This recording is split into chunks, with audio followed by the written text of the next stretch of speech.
My mom texted me, and then we'll get into this. Was another warning text about the dangers of Nick? Dude, my mom's so hyped about the fight, but she thinks you're gonna win. Like, she's hyped to win money on betting on you. Oh, dude, we should have line. We should have a line. We should call, Is that legal? Can we do that? As long as we want to take a vig, I think we can do it. Let's not do it in LA, because sports betting's illegal in LA. Well, we already have a space. Rats. Well, you want to go to Vegas? You want to do it in Vegas? Let's do it in Vegas, and let's get FanDuel to sponsor. I bet I could absolutely get FanDuel Yeah. to sponsor. I've done a bunch of sponsors for FanDuel. My mom texts me and she goes, no, DraftKings. DraftKings, that's who. My mom texts me and she goes, you two are great collaborators. I was thinking maybe you can get on WWE. They were talking last night in the press conference about how they're bringing in more influencers, like the guy they had last night, Speed. Like I Show Speed and Logan Paul, the people who have worldwide fame. My mom goes, Gianna knew him right away. Gianna, my 10-year-old niece. And they've had Bad Bunny and Logan Paul. So, like, within our wheelhouse. So that's because everyone always goes, Logan Paul, Bad Bunny, I Show Speed, Nick and then Danny. Yeah. I love that. I love her delusion of our grandeur. That's awesome. I hate getting texts from my parents. You haven't got a good text from your parents in years. No, I've been happy to get a text from either of them in years. Danny's dad was giving him boxing. Danny's dad is he's fully flipped from you're gonna get murdered to if you're gonna do this, I'm gonna be your trainer. Danny's like loosely living out the plot of Warrior. Yeah, my dad goes, I guess we started the podcast. Absolutely. My dad sends me a text, and for anyone behind, every week, my dad has sent me a text warning me not to fight Nick. Further and further impending doom. Yeah, he's either been like, you guys should do like a 5K marathon, a hot dog eating contest, or he's been like, Nick is gonna take all his animosity out on you and put you in the ground. It's like, have you considered this man has fucking hate and vitriol for you in his heart? I was like, I don't think your father understands. I've been telling you we shouldn't do this fight for months. But so then the other day, my dad goes, Danny, I grew up watching boxing as a kid, having older brothers, and your grandfather was into it. Although I haven't watched it since the 80s, except for one Tyson fight around 2003. And then he goes, new paragraph, if you have a longer reach than him, which you probably would if you're taller, using a left jab... Mind you, Danny is a third of an inch taller than me. Like, literally a third. And then he goes, parentheses, since you're right-handed, you would jab with your left hand. I'm left-handed. Yep. The funniest part is you sent a photo of all this, and I said, you're a lefty. Your jab would be with your right. I know more about you than your father. My dad's betting on you and trying to... It's going to get your mother and your father back together. My dad goes, theoretically, you could hit him with the left jab easier than he could hit you because of your longer reach. Then he goes, Muhammad Ali was the best at that. Watch films of him. Oh, just do what Muhammad Ali did. Yeah. Do what the 6'5" greatest boxer of all time did, Muhammad Ali. The man who got punched so many times in his career, he died of a debilitating brain disease at 62. That's all. Just watch how Muhammad Ali did it is my advice, or at least ask your coach about this. Yeah, I'm sure he's heard of him. Or maybe, like, I don't know, study like a flyweight, somebody who boxes at 130 pounds. And then I didn't respond to that. And then the next day, my dad goes, and I'll skim because it's a long paragraph. I don't think a physician would recommend you participating in a boxing match as an activity with risking any irretrievable mental acuity. In the least, I would think Nick would want you to know that you had a concussion and should know that you had experienced that from a car accident already. If he was truly a friend, he wouldn't want to put you at any further risk for serious, irreversible injury. Does your father know I've had 6 goddamn concussions? And then he goes, for Christ's sake, do a 5K run, obstacle course, hill climb, whatever. 3 exclamation points. Your father needs to know there is a higher chance of you being injured on a 5K run than a 3-round boxing match. I know. He also doesn't know there's the debate aspect, which I don't think would change his mind. No. But then to quell all this, I texted him back, and I was like, Dad, I'll be honest, the odds of me hitting 155 pounds by July are pretty slim. Pretty fucking slim. Odds are we're going to have to bail out of this whole thing to begin with. Oh, if you don't hit 155, we're still fighting. That's on you, Chief. I'm hitting 155. But no, and I was like, it's 3 rounds. It's not in your best interest to concuss me. We're coworkers and friends. Yes. I'm not taking it to the ground. Like, I'm gonna bite him. I'm gonna bite him. Just the second the bell rings, you tear both gloves off, go for my I just neck. fucking Wolverine claws shoot out and just like, yeah, I installed these. Can't wait for the bell to start, and then I just hear from off ring like, Danny, the brass knuckles are supposed to go in the glove. Danny, did you bring your gun? What? Oh, I get gut shot, idiot. Yeah, so there's definitely mixed emotions coming from the Motta camp for sure. Yeah, no one wants me to do this. Even Sarah's like, I thought one person would be excited about this. Yep. No one's excited. No one believes in me. Everyone knows that this was your idea, right? Is everyone aware that this was your idea and I've tried to talk you out of it several times? I think that's why no one's on my side. Yeah. Richard's the only one who believes in me. Richard is your corner champion, dude. Richard's like, we're getting you on meal prep. I'm getting you my boxing guy. Dude, Richard's got you setting in the right direction. Yeah, for anyone listening at home, I'm drinking a 1,000 calorie shake. Yeah, for anybody wondering why Danny's mouth sounds thick and or full of molasses. I have to, every time I get this, I have to replace their minuscule, pathetic bitch boy straw with Nick's tube of PCP. Yeah, it's a boba straw. Yeah. But yeah. For sure. Anyways, outside of the fact that Danny's family is terrified for his health, they should be more terrified for his health because today we got a special episode. Yeah. Boy, oh boy, do we. It's episode 100. It's episode 100. It's our centennial episode. Which means... Oh, yeah.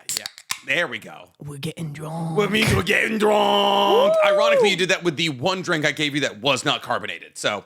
Let's go. I mean, that's... Yeah. They still hear it. Yeah, they do.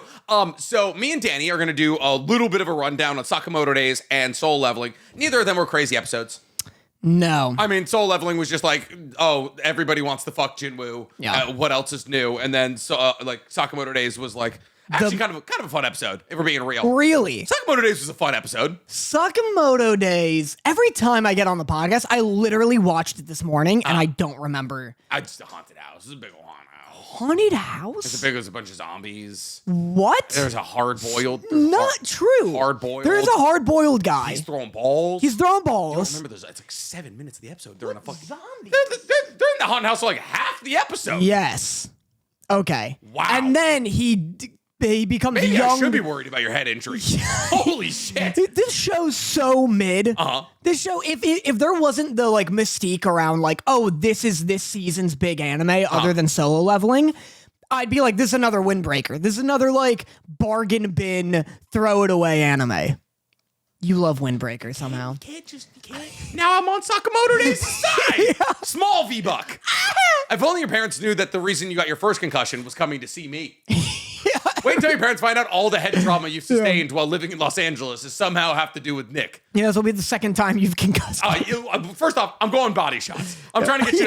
I'm trying to get you to go a liver tap out. I'm just pop, pop, pop, pop. I'm working the liver, baby. I'm doing core. I don't give a shit. I've been doing core for 12 years, homie.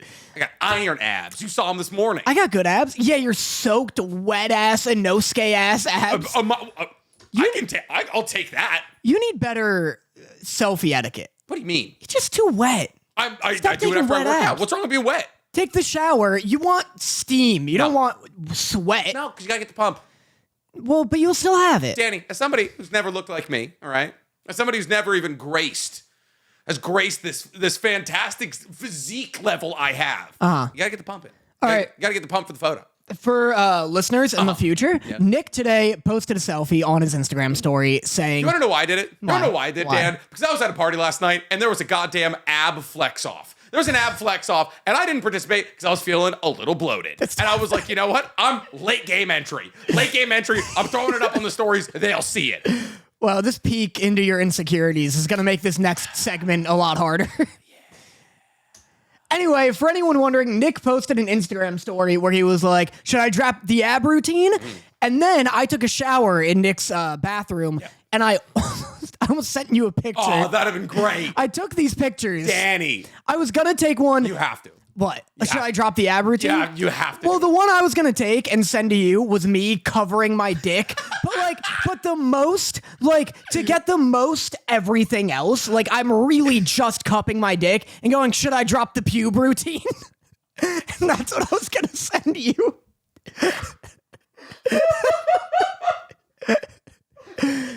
It's like, should I drop the pube I got the routine? strongest pubes in the game. Try and pull them out. Try and pull them out. Pull my pubes out. Should I drop the pube routine? Parentheses, I never shave. Yeah, you're not even covering it. It's just like a literal blob of hair. Can't see my hand. I haven't seen my penis in years. I just hope when I pee, it all comes out the right place. If we're being real. Disgusting. It's all bad. Everything's bad. I'll do it. No, but drop it. one of my friends is making a YouTube channel and she wants to be like a health influencer. So I was like, oh, I'll be like, hey, do I drop the ab routine? And then I'll drop the ab routine in your video. Don't backpedal. It's because you want to feel good about yourself. It's because I want to feel good about myself. myself. That's why people do, and that's okay. Yeah. Because people DM me and they're like, let me take you out to dinner. Yeah. And Guys should be allowed to post pics like that. let me post dong. Yeah. Let me post dong. Well, hold on. That's not what I mean. Danny, pro dong. I get so many people from high school and stuff when I post a Not pic. college, apparently. Not college. not Ted Novision. Brutal. But I get so many DMs from and text from people I went to school with or I know when I post an ironic thirst trap. People are like, "What are you doing? You're posting like a chick," and I'm like, everyone should be allowed to post a thing that feels good about themselves. Let me feel pretty for 2 moments here. Let me do my little sweater tug. Yeah, bitch. for just a second. Yeah, fucking. Let me get wet in one mirror and not wet in the other. You were baffled by that. That was just crazy. Nice lighting, baby. It looked like you photoshopped a wetter version. Yeah, I was doing mist. I was doing mist between shots. You should do that setup, but the big mirror is actually you, and the little mirror you're shredded or really fat, but just that. a really different. do the fucking avocado, whatever his name was, or do the Mac between seasons. It's oh, I'm putting on mass and I did this for you guys. Yeah. What was I gonna say? Oh shit, I had something. Oh, speaking of things that I'm insecure about, and this is before. Oh, after this, I swear to God, we'll introduce what we're doing here today. We filmed a music video together. Yeah. A couple days ago. It was a fun time. It was a great time. I was only there 2-3 hours. We accomplished a bunch of shots. The music video, you put it together in a day. It looks great. Thank you. And I was like, damn. What are you insecure about? I was like, damn, Danny put this music video in the front of this huge video. He's reacting to Epic the Musical. Everyone's so stoked. Not one comment about Nick. That's not true. Not one comment about Nick. I can search them. What do you mean you can search them? You can search comments by the thing. Really? Let me find. I've never done that. Yeah, I do it when I do something like the music video and no one's commenting about it. And I'm like, music video? And then I find all those comments. Because everybody was just like, oh, it was 1437. Danny says something silly about Odysseus. And I was like, are you guys not fucking talking about the fact that Nick wore a Sonic hat for 4 hours and boxed in a fucking tetanus, fucking post-apocalyptic death dome? Yeah, that was an insane arena, for sure. This one goes, I love the Nick cameo. I love the preview of the Nick and Danny fight. Danny with the bars and Nick cameo representing the Sonic fandom. Yeah, that's me, baby. The Sonic fandom representative. Haven't seen Sonic 2 or 3. It's just a lot of not the Nick cameo. This is so iconic. I love their friendship. Wow. Well, there is the Nick versus Danny fight in a game with a musical number. It's a lot of that. Good. Also, can't wait for the real boxing match. Okay, guys, come on. But if it didn't happen, though, yeah. the Danny and Nick boxing match is foreshadowing so good. Okay, yeah. well. Okay, I guess it's just I have to get to 150. You don't understand? I have to hit 155 here. Come on. I mean, we're all joking. It's a comedy podcast, guys. Get real. It's comedy. Listen, guys, nobody thinks this is real news. I'm crying, not Nick being the Sonic fan. Cool. Wow. Yeah, there you go. Thanks for addressing Watching again for the Nick cameo. Wow. Yeah. Wow. But the majority of the comments were about your fucking stupid ass reaction. That stupid ass. Yeah, I would hope so, Nick. I don't know, man. I really liked the music video. I had a good time. You didn't use No, you did use all the clips. I thought you cut some of the clips. I don't think I used the one head on of you doing the combo. Yeah. No, you did. Oh, did I? You did, and then you used the double. I don't think you used the me getting out of the chair angry one. No, I didn't. The meme shot was great though. The meme shot was great, dude. That was a really fun shot. When it was when I stand up, when I turn around to the Sonic hat, he has this slow pan and he just looks like a tiny singer. So funny. I sent you that clip and it goes, Danny hit the meep so hard. And the way that's become ingrained in my vocabulary immediately. It was a great meep. Hit the meep is so funny. Hit the. You gotta hit the. You look like, oh man, what was that? What's the famous Muppet that goes around as a meme? I don't know. The one that was all frazzled and people were like trauma dumping on TikTok images. I have You have no idea what I'm talking about? Somebody will. Somebody more brain dead than you will. I'm going for like the nematodes and SpongeBob. Like, Oh, dude. They were the fucking scariest. Okay, anyways. So, yes, it's our 100th episode, which means today me or Danny are reviewing all of the worst takes that you guys have identified from us over the course of the last 100 episodes. And today we're going to play Drink or Double Down. So, we're going to go over every single one of our takes that you guys hate, apparently. Which is crazy. people hate us here. I've objectively never been wrong about anything. Yeah, that's fair. Yeah. It's entirely fair. People hate us here. No one hates me on my main channel. No one hates me on Anime IRL. Yeah. We're not popular here. It's mostly because we spend the most time chatting here. Yeah. This is how, also, like, people got to realize, like, this is a 2-hour runtime. Yeah. We fucking talk about shit. Like, it's Yeah. like, listen, like, we're gonna give you our takes, and I like to say, usually when we say something's bad, we're ahead of the curve. Yeah. Like, if we're like when I was like, oh, Kaiju number 8's like character design is not good, and then everyone was like, no, I like it. I think it looks good. I think it's a nice anime adaptation. And they show Gen, and it looks like a fucking me, and everyone was like, okay, never mind. Like, this is bad. I was like, I've been telling you this. I hate being right before everybody else. Because everyone's mad at you, and then nobody ever gives you your fucking flowers when you're right down the line. Yeah. It's awful. Anyways, so we're going to quickly cover the 3 anime that we watched this week. 3. Which is, well, mine was the last episode Right, of right, Our House. right. But since we touched on it earlier, let's quickly do Sakamoto Days. Sure. So, Yeah. you're not feeling good. Let me see. I had some fun with this episode. All right. I'm going to be real. Listen, I have been very I've been very upfront about how I feel about Sakamoto Days and how I feel it's going to fit in the greater anime space. And that I will forever compare it to Dr. Stone, where I'm like, this is not an anime that's ever going to be the most popular anime on earth, but it's fun and I'm going to watch every episode that comes out. I'm probably not going to talk about it because like nothing crazy happens. Yeah. Like, oh, cool, Sakamoto Days. I mean, the fight against the hard-boiled guy today was pretty cool. We're talking about episode 4, mind you, Sakamoto Days. And like I like it's like a cool little touch on like the episode starts with them like tying up the poison guy and they're like and like I love Lou, like I do like that we're starting to see the actual personalities of the characters. Like Shin is a very straightforward fucking like he plays the what is it, the straight man and the fool. Yeah. Like he plays the straight man in the entire situation. Lou is kind of like Kikoro Shinomiya in Kaiju number 8 where she's like kind of an X factor. She's hitting a drunken fist in this episode. She's drop kicking bitches. So like I like that we got to see a little bit more personality wise from Lou, and like I can maybe understand why we tried to expedite the process to getting to here so that we can show off these characters. Like instead of spending time with just Taro Sakamoto and Shin and like them doing a couple of like odd jobs in chapter 2 and 3, like just getting straight to like the high action stuff that's happening. But yeah, no, I don't know, man. I'm never going to give the show anything above like an 8.2. Yeah. But there's nothing wrong with an anime being an 8.2. Like, that's my thing. I agree. That's fine. Like, not everything has to be a fucking masterpiece. You can just enjoy shit. I agree. Yeah. But in reviewing it, I gotta be like, Critical. yeah, like if it's not a masterpiece, that's because it has flaws. Yeah. And pointing those out is fine. Yeah, like, I'm absolutely. not saying I hate it. Yeah. But it is just like, I agree. It's Better forgettable. than Daima. It's better than Blue Lock. Way better than Better than Orb. way better than those first two. Agreed. Yeah, way better than Orb. Dude, Orb Resurgence is going crazy. I'm getting TikToks, people being like, you just stumbled upon the greatest anime ever, and it's Orb. Dude, Orb is fucking sick! It's fucking Orb! It's awesome! Orb is like Vinland Saga fucking adjacent anime. More like, or watch something else. Yeah, dog. Yeah. I worked out before this. I am fucking on one. Feeling good? I'm feeling good. Do you do frog juice pre-workout? Do you do any pre-workouts? I'm starting to wonder if I should. Pre-workout's catch up. fun. I mean, like, it's just like, It's just caffeine. well, that's the thing. It's like, it's like caffeine, it's like vitamin B and like L-acetine and like a bunch of other shit like that. Like, and it definitely makes you feel good, but like, I get 9 hours of sleep and I drink water. Yeah, I took a Celsius once before workout Yeah. and had the best goddamn workout of my life and then couldn't fall asleep until 4 a.m.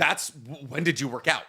Like 3 p.m., but I also don't drink caffeine. Yeah. Also, like there's at all. 200 milligrams of caffeine in Yeah. Celsius. Richard has fucking like 5 a day. I have like legitimately, I don't drink soda. I drink decaffeinated tea. I've like completely cut caffeine out. And so that Celsius like kept my heart running like a goddamn hamster Yeah, all absolutely. day. With caffeine, I just crash so hard. So like, I'm just like, only if I'm exhausted, And I like, if I need to get like 2 videos done and I'm exhausted, I'll do a half shot of frog juice before the first video, and then I'll work out and then do another half shot of frog juice on the back end. Yeah. I was making sure at this angle it's Gotcha. covered. Yeah. I know the people who own this company. I think they would actually be happy if we were drinking it. Blink. But yeah, it's a very Sakamoto Days is very fine. Well, what's interesting though is the last episode at the amusement park was was to me what this episode is to you, where I was like, oh, you know what? I'm kind of having a good time. Yeah. Like the fight with, what is it? Sugar, I think. The sugar with the rabbit. Yeah, the rabbit. Like that fight was weirdly very fun. I really love them on the roller coaster. The thing with the balls was all right. It's cool. I loved him being like my super ball blaster, aka SBB. Yep. Like Didn't all look like a Devil May Cry fucking combo letters coming in? That actually got me cracking up. Like I smiled at that. And the fight's cool looking for sure. Sakamoto Days, here are my like hot takes on it. One, I hate that he like gets young at the end. I get that he gets like skinny, yeah. I get that it's him like, I assume he doesn't actually get skinny. It's just him being like, nah, I'm like, I've woken up. Like, you're getting the real me. And it's like what the other guy's like seeing him as. He's like, oh, I finally see the guy I looked up to. Regardless. No, he got it's skinny. Like, it's just like Akamichi. It's like Akamichi clan. Like, oh, you know, like when Choji uses like the butterfly wings, he gets skinny. And then like he just eats 2 seconds later and he's fat again. Yeah. Here's my hot take. Yeah. Every interesting gimmick Sakamoto Days does, it immediately ruins. Okay. Him being a cute, chubby guy who doesn't talk, it ruins because he talks so much every episode. Probably as much as anybody else. Yeah. Yeah, talks a ton. Him being cute and chubby, they ruin because it's episode 4 and now he's not chubby anymore. Anytime it gets serious, he's kind of like Saitama when they draw the serious eyes on him, except he just gets skinny. It's like the whole appeal is that he looks unassuming. So if you turn him into like, it's more badass to see him like out of shape and like with this little gray mustache and kicking ass. That's more impressive and fun. Loses his mustache. Loses his mustache. It's more fun to see that than to see him like actually be a badass. Second hot take, this is just a worse Assassination Classroom. Oh, that I don't disagree with. Yeah. I didn't even think about that. That's like the MHA Naruto connection. Yeah. That's fucking a worse Assassination Classroom because everyone's just trying to kill Taro. I mean, that's just kind of the focus of this arc. That's not like the focus of all the arcs. Like, it's definitely like a pretty consistent point is that assassins are trying to kill Taro and beating the hell out of him. But that, at least this section, yes, it is a worse Assassination Classroom. And you know what's crazy? It looks worse than Assassination Classroom. And that came out, what? Whoa. 8 years ago? You're really on the animation. I know. The animation is good. The art style is dated. I like that's not a crazy thing to say. Like it just looks dusty. Interesting. Like it looks dusty. It looks muted. I just don't love the way that it looks. The color palette's super muted So and muted. weird. Yeah, Dusty's fair. Yeah. But yeah, it's worse because Assassination Classroom has the benefit of the classroom where like there's so many fun characters. And in this, Sakamoto's cool. I don't give a shit about literally any other character. You don't like Lou? Is she the Chinese girl? Yeah. No. I love Lou. I don't care at all. Lou's like my favorite character in the entire show. Really? I love the Drunken Fist. I love that she's just a fucking wild card. She's the Charlie Day of the group. Yeah. I adore her. I love a Drunken Fist. Stephen He kind of ruined Drunken Fist for me. Because he taught me that the reason, for audio-only listeners, with Drunken Fist, which is a technique where you get, like, shit-faced and then fight a dude, and it's supposed to add unpredictability. It's, one, you can be drunk, or you can just fight in the style. Yeah, exactly. It's a fighting style that originated, I believe, from Jackie Chan. Good job. You nailed it. Really? Yeah, Drunken Master, yes. Yeah. It originated from him, and the concept is that you're drunk and wildly unpredictable, and so like your opponent can't get into the rhythm of a fight. And you do this kind of like monkey's fist kind of style where your first 2 fingers are extended. And I always thought that was like a grappling thing where you kind of want your hand sort of open to like parry. But Stephen He taught us that it's because you're supposed to have a shot glass. Sake cups, but yeah. Yeah, a sake cup like positioned in there. But now when I see people doing it without the sake cup, You're like, they're doing it wrong? Yeah, I'm like, you look like a fool. She kind of did it a little bit, but yeah, not nearly as much as like Rock Lee or anybody else. So definitely a fun episode. Like, I don't like that a lot of the combat of like Taro wiping out like all of like the underlings was cut. And like there's really? a lot of the combat like of Taro and Hardboil's fight was like obscured in the smoke from the bombs and all of that. And I was like, yeah, that might be the way that it's in the manga, but like I feel like we can like animate, like our anime adaptation can add scenes here. We can like build around this. Like the hype of the moment. I think this episode had the hypest moments, genuinely. Like I think like the Hardboil introduction, him showing up, Taro being pushed to like his skinny form, that kind of stuff. That's cool. And that's kind of my thing though. And that's what I said in my video where I was like, oh, like I was trying to examine what was going wrong with Sakamoto Days. I was like, oh, Sakamoto Days' anime adaptation is trying to more align with a general shonen audience when the thing that makes it a popular manga is the fact that it leans more into the comedy aspect. And like, it's kind of what you spoke on where it's like, oh, all the tropes that you want to see. You want to see him be a fucking, like a big old chubby dude who's like doing chubby things that knock people out. Him having a fucking form change and like going to like a much more serious, stronger form. That's shonen shit. Yeah. That's like that's straight down the middle, like ensemble shonen. Well, and you were saying you don't like, sorry, a stupid shake is like peanut butter pulp. Yep. Don't use chunky peanut butter in a shake. It's the only way you get to 1,000 calories I guess in 20 ounces. You were saying you don't like that Sakamoto Days feels like it's like taking a more shonen route. Yeah. Is that part of it? I mean, this episode is a pretty faithful adaptation of what happens in the manga. Right. I'm more talking about the fact that they skipped chapter 2 and 3. Right. And I was like, yeah, like, because like that is just like, that's like ensemble comedy, 2 chapters of just like fucking Shin and Sakamoto nonsense. Yeah. And I was like, I want to see that, right? Like, I was like, don't take the comedy out of Sakamoto Days because then you're left with the lifeless, like I was a fucking assassin and now I'm not, and people keep trying to bring me back in story, which we've seen a million times before. Yeah. I have one note and it's, this is just a full-on gag anime now. Yeah. There's a bit where Shin gets like tied up by that one girl. She's like overly sexual, but they're kind of doing the bit bad. Mm-hmm. She's like really lazy in her like. She kind of reminded me of the girl from Pulp Fiction. Yeah, she does look like Uma Thurman. Oh, that is Uma Thurman. Yeah, right? Shit. But like, just her jokes are so like I forget what they were, but it's just like he yells at her and she's like, "That was hot." Yeah, it's just like, just not a good version of what this character is. But, like, not in terms of I'm like, oh, she's too sexual. I'm just like, be a little more creative with it. Like, it'll just be like someone's like, she'll get punched and she'll be like, that was hard. You know, like something like that. But I did like her blood nose smear, though. I thought that was kind of sick. That's always cool. Yeah. That's always good. But there's a bit where she like ties up Shin and then her 2 underlings have like a big chainsaw and then she has like a little hourglass like timer. And I'm like, oh wow, we're like a Bugs Bunnying whole ass props here. Yep. And that was jarring. My literal note was, how big is the JAA's prop budget? Because every single one of the assassins they pulled in was either like fucking Jason, like or like a full zombie with makeup. Yeah, there's a lot of props happening in this like small sequence. I was like, oh wow, we're just full on gag anime. Yeah. And that was the last note I had outside of Lou is my favorite character because the dropkick made me giggle. Nice. That's Sakamoto Days. Yeah. It's a 7.5 to 8.2. Yeah, if it's like your comfort anime, like I buy that. Yeah. It's just not, I'm not gonna like.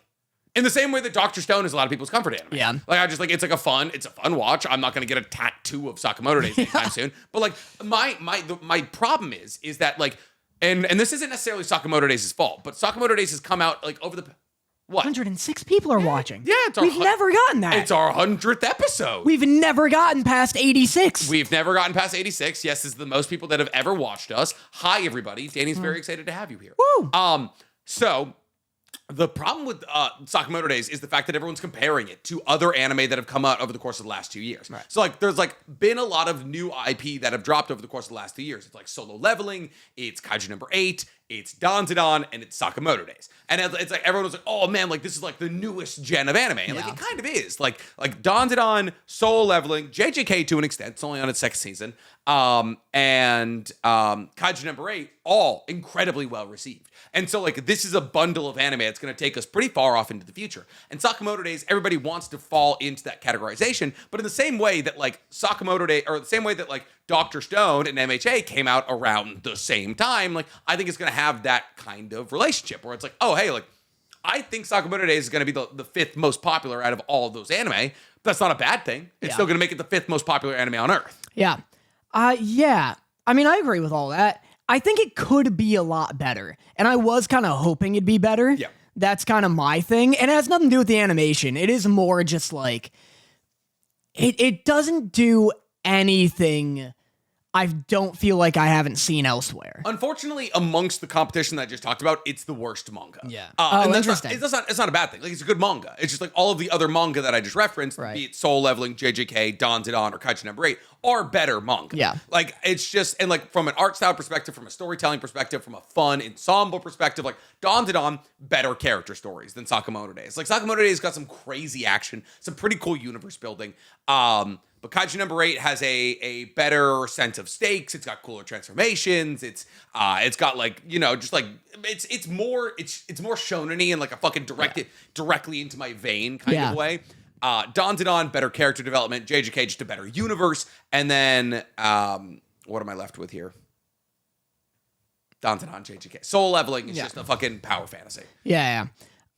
I feel like this season and last season are both missing that like obscure anime that's low-key really good. Yeah. I keep thinking about Zom 100 Zom for some 100 reason. was a lot of fun, and it's not over yet.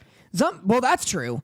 Zom 100 was like actually really good. Like shockingly well animated, characters were likable, well written.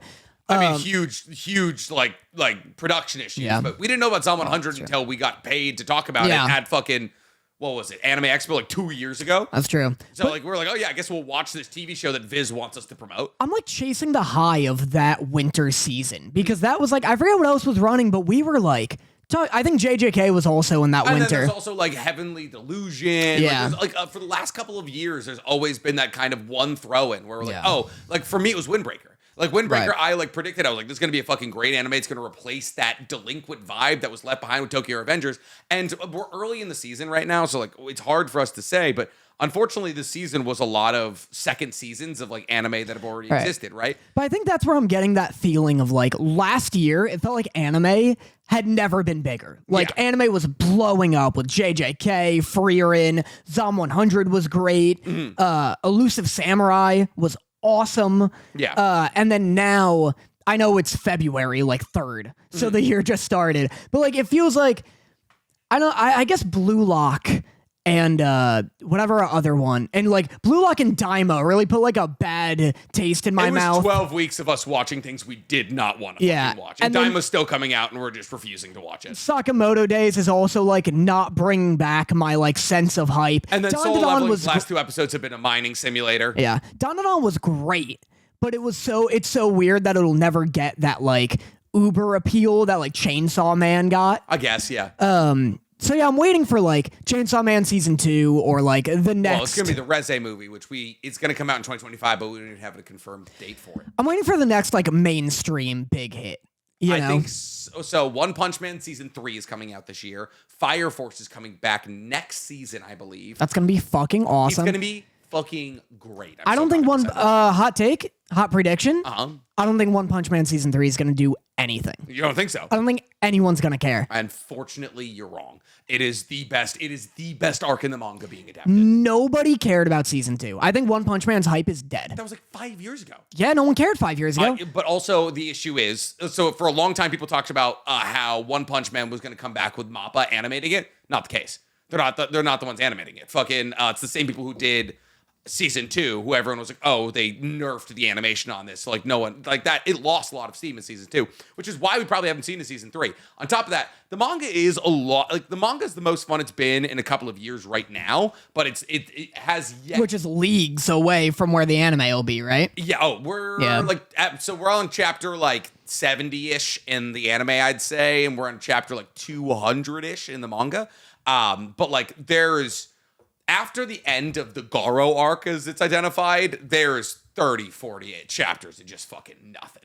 Just fucking. It's just like they introduced this thing called like the Neo Heroes Association, and they're just chatting shit about fucking like it is the least like for a long time I identified at like One Punch Man as my favorite action manga of all time, and that's back when like this like the Gaara arc was happening, and then like the Neo Association arc has just taken all of my interest as a One Punch Man manga reader away. Damn. Now, it's kind of fun again right now, but yeah, I mean, I'm in the same boat. Like, I'm in a weird spot right now. And one of the things I'm gonna talk about for my best boy is the fact that I have no anime to watch right now. I'm watching Sakamoto Days and Solo Leveling. I finished the Owl House. I'm trying to watch ReZero, and like we'll talk about how I'm doing with it right now, but I have something that might get added to our fucking 200th hot take list. Yeah? Yeah, because I'm not having a great time with ReZero. Daniel Duenas, our friend, I was like called me yesterday and we're just chatting. And they're like, all right, I'm gonna go eat dinner. What should I watch? And I was like, I don't. Nothing. Dude, that thing. Paint dry. I'm literally hoping that like our comment section is filled with like shit we need to watch because I was like genuinely considering watching Licorice Recoil.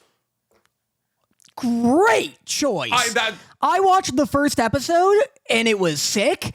I forgot we were supposed to watch that. That's how deep in my bag of like, oh, what the fuck should I watch? Am I? I was like, I'm taking recommendations from 2.5 years ago. Ranking of Kings season 2. That's it. Maybe I'll watch that too because I'm also kind of like. I got nothing. I'm scrolling TikTok on my while I'm eating lunch. Yeah, I never do that. I always watch anime.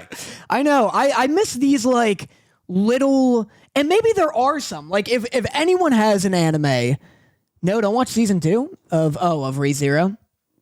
If anyone has any anime... Are people saying don't watch season 2 of ReZero? I think so. Dude, because I am... Oh, that is so liberating. I'm so fucking bored! Oh, I'm so bored of... Dude, we're in Amelia's memories, and, like, we've been stuck in the sanctuary for, like, 11 fucking episodes, and it's just like, oh, Subaru is doing the same character arc he does in every fucking season, where he begins the season, and he's like, I'm going to save Amelia. I'm not going to let her do any of the work. And then he does a little bit of the work, and then everyone's like, you need to lean on your friends here, because when you don't lean on your friends, they get cut to smithereens. And he's like, I'm going to lean on my friends. And then that one fails, and he's like, I'm going to talk to Amelia and tell her I love her, and then lean on my friends. And then that works, but then you're stuck in that timeline for like 7 fucking episodes. And I've been stuck in the fucking witch's trial watching Amelia. And listen, is Amelia's backstory cool? Absolutely. Does it need like 4 fucking episodes? I don't know who Pandora is. They just keep talking about all these goddamn witches. It's all over. Man, I can't wait for this TikTok. Dude, ReZero, it feels like a point for watching right now. And the problem is everyone says season 3 is so goddamn good. And I do like ReZero. It's like the one isekai I still hold on to this day. But fuck, man. Season 2 has me bored to tears. Damn. Yeah. You just hate... I hate Isekai. You hate all of them because even slime. I'm trying to find the child inside of me that loved them. You know, even slime reincarnation or whatever. I want to call it Slime Princess. Even that one, everyone disagreed with you. That like the season you fell off. People were like, no, this world building, like this is good shit. It's 12 episodes of talking. It is listen, that was one of those takes where once again, I was ahead of the curve. Oh, you were ahead of it? And then everyone came back to me afterwards and was like, hey, the last episode had a fight, but it was 12 episodes of waiting. Right. And everyone was like, that was awful. And like, the fucking ratings for season 3 of Slime Isekai are the lowest out of any season it's had. And that's the issue. I'm a professional anime fucking watcher and critiquer. I get to these things before people because I have less of a fuse because I have to watch so much fucking anime that the second I start smelling bullshit, I don't walk in the direction. Well, we also need to like form opinions past. That was good. Yeah, because we have like it's our job to talk about it. Yeah. If we didn't have to talk about it and I watched an episode of like Daima or whatever, I'd be like, oh, it was kind of boring. I probably won't watch more. Exactly. But because I come on here and it's like, oh, this is the Daima episode 7 episode of the podcast. I got to talk about it. I have to like deconstruct what I didn't like, which makes it sound like it was the worst thing I've ever seen in my life. In actuality, Daima's like a 6.5 out of 10 anime. Like it's not bad. It's the worst thing we watched last season. But it's not like, oh, like if you're a Dragon Ball fan, it's a good time. I hate it. I disagree and I hate it. You're not a Dragon Ball fan. But I'm a Dragon Ball fan. You don't like Dragon Ball. I know so much more about Dragon Ball than you. I've never once claimed to be a Dragon Ball fan. I'm a Dragon Ball fan. Everybody's like, oh, he just wants the fights. The only good thing about Daima is the fights. Absolutely, 100%.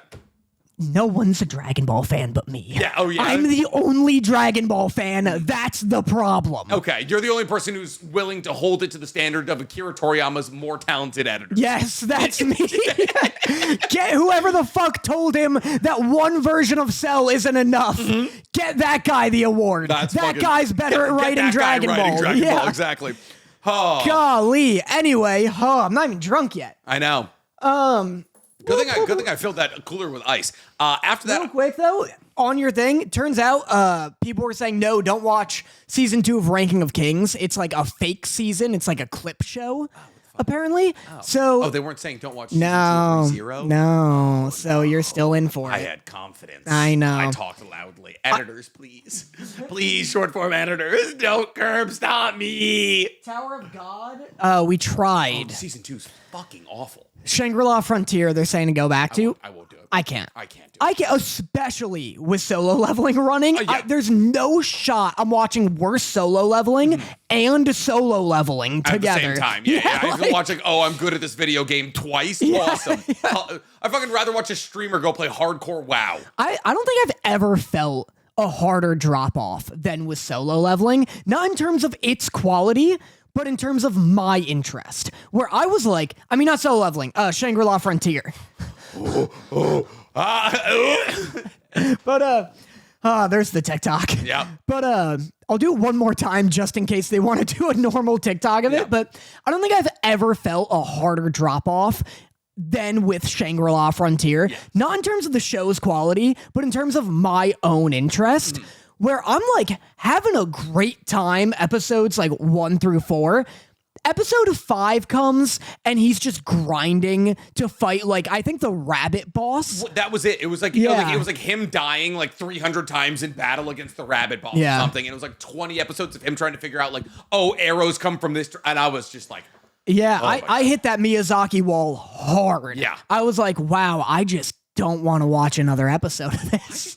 I just don't listen. I would love to like Isekai because God, do they make a lot of it. Like this season, if you just, and you can tell what's an Isekai simply just by scrolling and looking at the cover art. Yeah, it's a title with 8 words in it. Exactly. I'm looking at the season and it is just stuffed to the gills with a dude surrounded by 12 fantasy baddies. And I'm like, that's an Isekai right there. Fucking. It's so weird that it does so well. Because it's power fantasy. It's all power fantasy. It's all like, it's just like I wish that I could die and go to a fantasy world where like everybody wanted to fuck me on the sheer fact that my skill is steel. Yeah. And here's that Giga Chad over there who was mean to a girl. Now I'm gonna use the stolen fireball. I could write an Isekai in my sleep. I agree. In my fucking sleep. I bet you could. Write an Isekai. I think it is like the least talented form of writing you could possibly. You just spend the next 9 months writing an Isekai in secret and then shadow drop like the script. Fucking who's the guy who did it? Everyone's like samurais raise up. Dude dropped a manga. It was actually pretty good. Tony Weaver? No, not Tony Weaver. I forget his name. Who dropped a comic? He dropped a who dropped a comic, an English comic? Comic book. A YouTuber dropped a manga and I reviewed it and it was actually really good. Does it have like a red cover? It kind of looks like Hellsing a little. Yeah, it's kind of like Kaiju number 8-ish. It's like really thin. Yeah, I got my friend Kyle got me that manga for my birthday. Interesting. I didn't read it. Corey X Kenshin. Yeah, that's it. Corey X Kenshin dropped. It's called The Monsters We Make or something. It's actually a fun read. I think I gave it like an 8. It's like an 8 out of 10. Like it's not perfect, but the ensemble's really good. And it's really cool. Like it's just like it's a cool universe. The power system's interesting.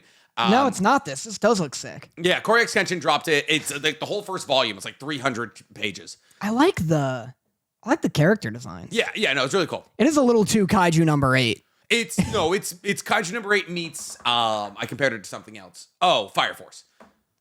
Isk. Or was it One Punch Man? No, it's Fire Force. Yeah, it's like Kaiju number 8 meets Fire Force. It's fun. It's a fun read. Anyways, I would love to do that. I would love to just write an isekai that I could consume, but then I would probably be proven immediately wrong that I also can't write better than other people. That's why you shadow drop it. Exactly. If you just write an isekai and then we pay an artist to do a manga of it, And then if it sucks, whatever. Yeah, then it'll still get 3 seasons of anime. Yeah, exactly. It'll get Sueisha will buy it from us for $1 billion. Speaking of things that I did enjoy this week, though, Owl House, I watched the last episode. Nice. What'd you think? I have thoughts. Oh boy. I have a couple of thoughts. I can't believe you're not coming into this just elated. I don't think I've ever seen a better finale than the Owl House. But go on. I have thoughts, and the thoughts are that it was perfect. Let's go! It was a very, very fun ending. It was very good. They curb stomp a dude. Oh, they do. I forgot they curb stomp fucking Emperor Bellos. Bellos' death is so fucking hard. Is it Lilith? They curb stomps him? I don't remember. It's King, Ida, and I think Rain. He's like melting in the acid rain, and they just roll up on a bitch. And they just start squelching, dog. But anyway, go on with your notes. My first note was Luz's Titan form is nuts. It's Shout out to Luz getting the fucking 50 episodes into her own show, just getting like black eyes and long hair. She's like, I have this.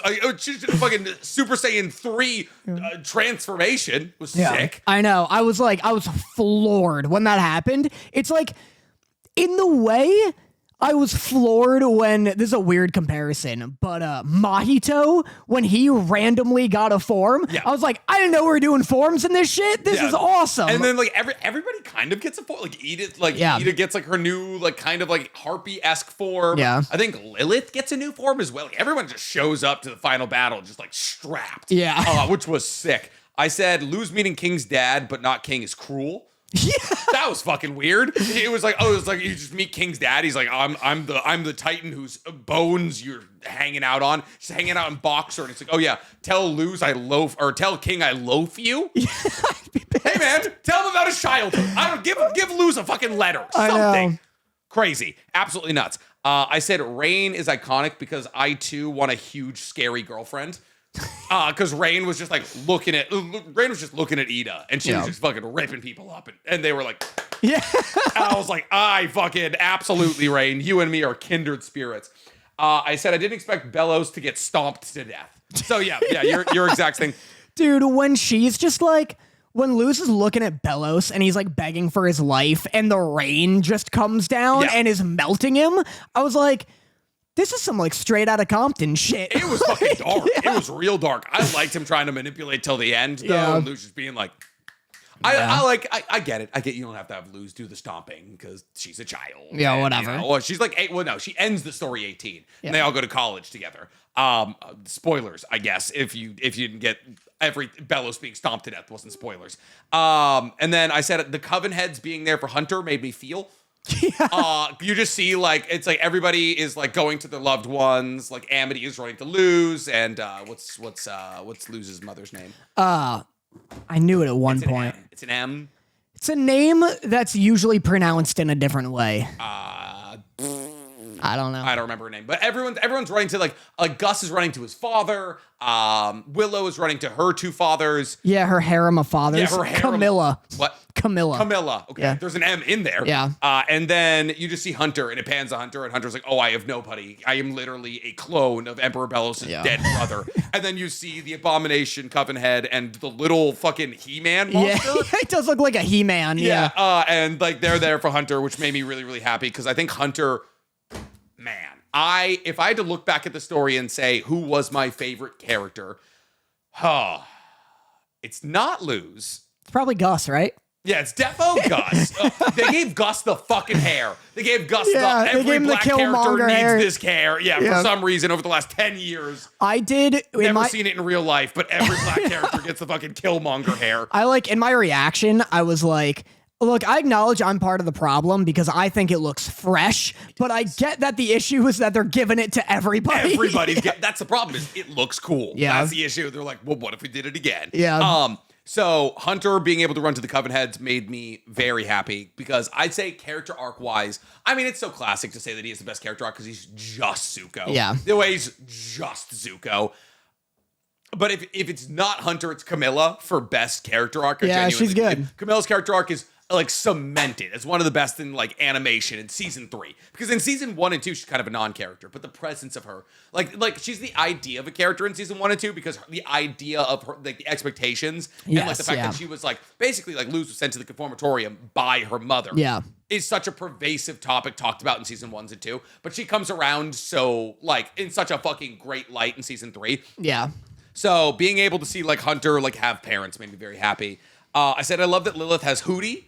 The hoots of her. I don't know if they're fucking or not, but I think Lilith? I think there's a fair to good chance. Dude, I made a joke about Lilith and Hootie fucking once. Didn't like that. People didn't like that one. Wasn't well received, but for a weird reason. Okay. Because I was like, is it weird that I want them to get together? Because boy, do I. Yeah. And all the comments were like, was it fucking demon racism? all the comments were people being like, hey, asshole, Lilith is confirmed asexual. And I was like, hey, assholes, one of them's a bird. What? First off, when is that ever confirmed? I'm constantly up to my bee's knees in people yelling at me about pronouns and sexualities that were only ever confirmed in like Twitter posts from 2014. Yeah, it's like a fucking like Dana Terrace on her burner made a fucking forum post. It was like, oh yeah, by the way, Lilith is asexual, and they're like, canon. It's like always shit like that where it's like some post on Reddit and they're like, why didn't you know that, huh? Like how dare you call them this? And I'm like, I'm just doing a goof. It's not silly because she's asexual. It's silly because he's a bird. It's silly because he's a tube bird. He's not even a bird. He lives in a door. Everyone was cool with me shipping her with a creature. No one wanted me to ship her with anything else. Anything else. That's the issue. So funny. I said King gave Francois away, and then I wrote a little cry emoji because that made me very happy and or sad. The Collector is also a very interesting storyline that gets like just shot there in the middle where you're like, oh, this is an extra celestial being that needs to destroy and collect things but just wants to make friends. The Collector is an insane power spike and kind of contributes to the feeling of like, oh, we're wrapping up because they go from like a king tier threat to a cosmic tier threat like that. He's also just a joy boy. Okay. He's so... where anything that he imagines can just become reality. He also just looks like Gear 5 Luffy to me. I don't know. There's like... The child? It's like the white, like, kind of goopy, kind of like aesthetic of him. But yeah, when he's like, I love an incomprehensibly powerful being. Like... when he does this and Bellows just formlessly like wraps around his finger. Yeah. That shit's sick. But that like also reminds me of Luffy. I guess kind of. Yeah. Luffy doesn't have like, Luffy can kind of do whatever he wants, but usually it just extends to like, oh, Luffy made like the ground stretchy. Right. Yeah. You know, like it's like, oh, he has the power of imagination. It's like, he only imagines trampolines. Right, yeah. He just keeps imagining what if bounce. Yeah, it's like the Green Lantern, where it's like, he has the power of imagination, and they just gave the ring to someone pretty unimaginative. Yeah, they gave the ring to a dude who thought the strongest thing in the universe was a minigun. Yeah. Like, it's like, oh, cool, man. Don't imagine, like, the fucking Infinity Gauntlet or anything. I wrote Flapjack Grave. Another cry emoji. And then I wrote Hunter is carving talismans, and then another cry emoji. Do you see they all have a flapjack tattoo? Do they? Yeah, all of them. See that? Yeah. Oh, that would have been another cry emoji. I said, love that they got rid of the sigils. I thought that was a cool little add-in. I like that. That was a good way to involve like Amity's father into the end of the equation. I said they gave Gus the hair. I wrote King is growing, question mark. Does King look bigger? I don't like his medium size. Does he look bigger? Yeah, I don't care for it. Okay, it's taking a long way. It made me very uncomfortable. I don't like a character being a little taller than they used to be. Yeah, because it is like truly barely noticeable to the point where you're like, am I losing it? I feel that way with Full Metal Alchemist Brotherhood's like 2-year time skip. Yeah. Do you remember that there's a time skip? Yeah, absolutely. And Ed's a little taller. He's a little taller. Everyone spends the whole show to be like, oh, short ass. I don't like it at all. I don't mind it when it's like Naruto where they're like significantly aged. I don't like when they're like just an awkward height. Yeah, it's like, oh, you went from 15 to 17. Yeah. It's like, oh, cool, you have more pimples They went from Bulbasaur to Ivysaur. Like, go straight to Venusaur. Yeah, just fucking skip to Big Man Blastoise. And I said, all right, so you say that the end of season 3 has like a clever thing. You're like, oh, this is the most clever ending of all time. I finish episode 3 and I'm like, I think I missed it. I have to go. I had to rewind because I had to be like, oh, I think I missed the most clever ending of all. I was like, is it in the credits? And then I was like, is it the goodbye? Is it the entire cast saying goodbye to us? It's strategic. The Owl House's ending is so strategic from like a fan base standpoint because them giving you like 5 minutes of what they're all up to in college, what their college designs look like, what like classes or clubs they're doing. Is going to magic college or is she in like people college? I think she's in magic college because cool. I can't imagine them teaching like magic in people college.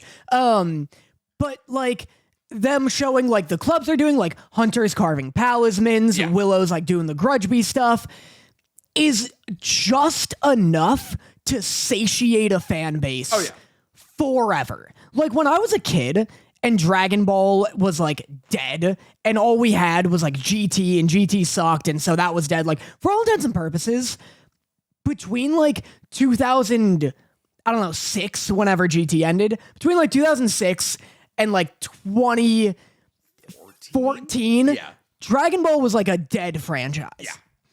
And so I would like, me and my friend would sustain ourselves on like coming up with like different fusions. And like the fusion technique was enough to sustain the fan base. Yeah. Because you could be like, you could do what the Boruto thing is, where it's like, man, what would like Piccolo and Goku look like fused? And then you draw that and like you do that. Like, that's what we God, you were so close to becoming an OC artist. I love that shit. That's what we did. I made like alternate like Trunks forms where he had like a ponytail and it spiked out at the end. And he had a move where he did his finish buster and then he sucked it into his hand into a fist and then he did a big punch but it'd blow up his arm so he could only do it once. Anyway, it's a bad move. It's a terrible move. Anyway, use a Kamehameha. Yeah, just do anything else. You can bend it. Yeah, you could. It blew up the moon in Dragon Ball. I miss when they used to bend shit. Dude, they used to grab the fuck out of it. They used to do a Kamehameha, and then you would just see him like do a weird shift, and then it bends. They would grab it. You would literally like grab it and pull it like it was a fucking chainsaw ripcord. But that shit, like fusion, Super Saiyan forms, you never get to see other people have, like giving only Goku Super Saiyan 3. All that shit was enough to sustain the fan base.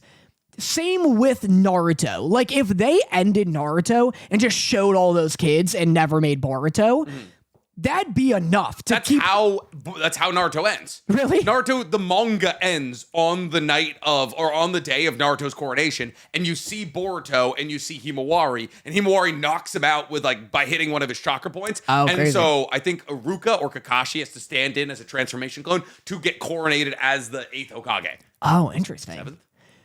7th Hokage. But like, that's the kind of shit that helps a fan base stay alive, where there's like, it's a vague, or it's solid enough that it's like canon. It's like, oh, they did have these kids. Yeah. Here's who had them. But vague enough where it's like, oh, she has, like, Sadara has, like, a lot of Sasuke's kind of, like, physical attributes. Yeah. But odds are Sasuke wasn't a very present father, so she'd be taught mostly by Sakura. Mm-hmm.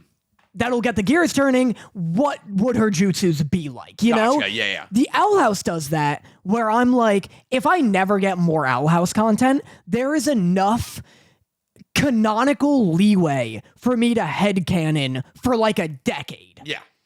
That's what I mean. That's fair. Like, okay. I thought like when they turned to the camera and they were like, bye, and Danny was like, masters, like, this is cinema. No, it's not like Luz turns around. She's like, oh, so I'm the collector now. Yeah, like, oh, he's in me? No, yeah, like, it's just, it was smart in terms of keeping this fan base, like, frothing. Yeah, and my final note is, you're right, I'm pissed there isn't more. Yeah. No, the second it ended, I was like, fuck! It's not that it feels rushed. Yeah. It's that there's just so much potential. Especially with them introducing all of these new possible storylines. Like, I would love to see them in college. Yeah. Absolutely. Age the story up. Yeah. Get rid of Gus. Kill him in the street. I don't know.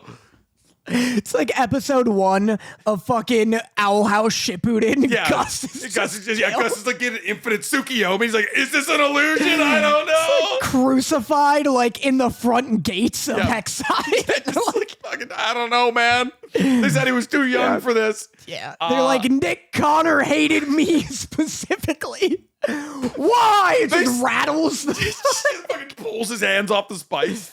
Yeah, so fun. Very fun show. It's why I'm currently feeling like I have nothing to watch, because I spent the last couple of weeks watching Owl House, and now I'm in a show hole. Now that you finished it, Yeah.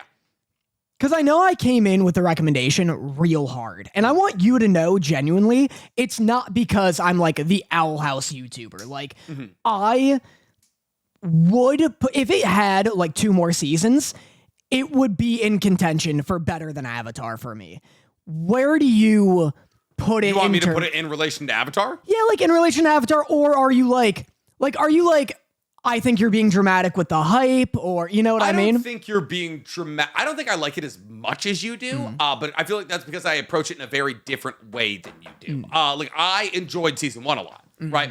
Right. So the shift between season 1 and season 2 wasn't that exponential for me. Right. So like, I don't think this would ever be able, for me personally, to pass Avatar. Oh God, here it comes. No, we're good. I'm better than sneezes. I was gonna sneeze. I just alphaed that sneeze back into me. If I was ever sick, I would simply say, "Sickness, be gone." Very Dennis Reynolds of you. It's a direct Dennis. Is it? Yes. Yeah. Anyways, At the end of this podcast now, because of karmic justice, you're just gonna like sneeze and your jaw's gonna fly. straight off. Oh man. To have a career-ending, oh man, that'd be great. I'd just move to China. I'd just fish. I'd just be out there on piers, Just this jawless, you're like a cyberpunk NPC. Yeah, it's soft enough for me to eat anymore. Just waiting for the protagonist to show up and get a quest from you. Absolutely, dude. Yeah, I got a question mark over my head. Yeah. So I would say no. I mean, I understand the capacity for you to say that this would be better than Avatar with more time, because there is so many parallels, right? Like, Luz goes on this like hero's journey that like the universe is very well lived in, but I don't think there is like. I think there are character equivalents of a lot of the characters in Avatar, and that's what makes Avatar so great, is the characters. Yep. And you hate Gus. But no, it's like, okay, but I also hate characters in Avatar, right? Like, I hate Appa.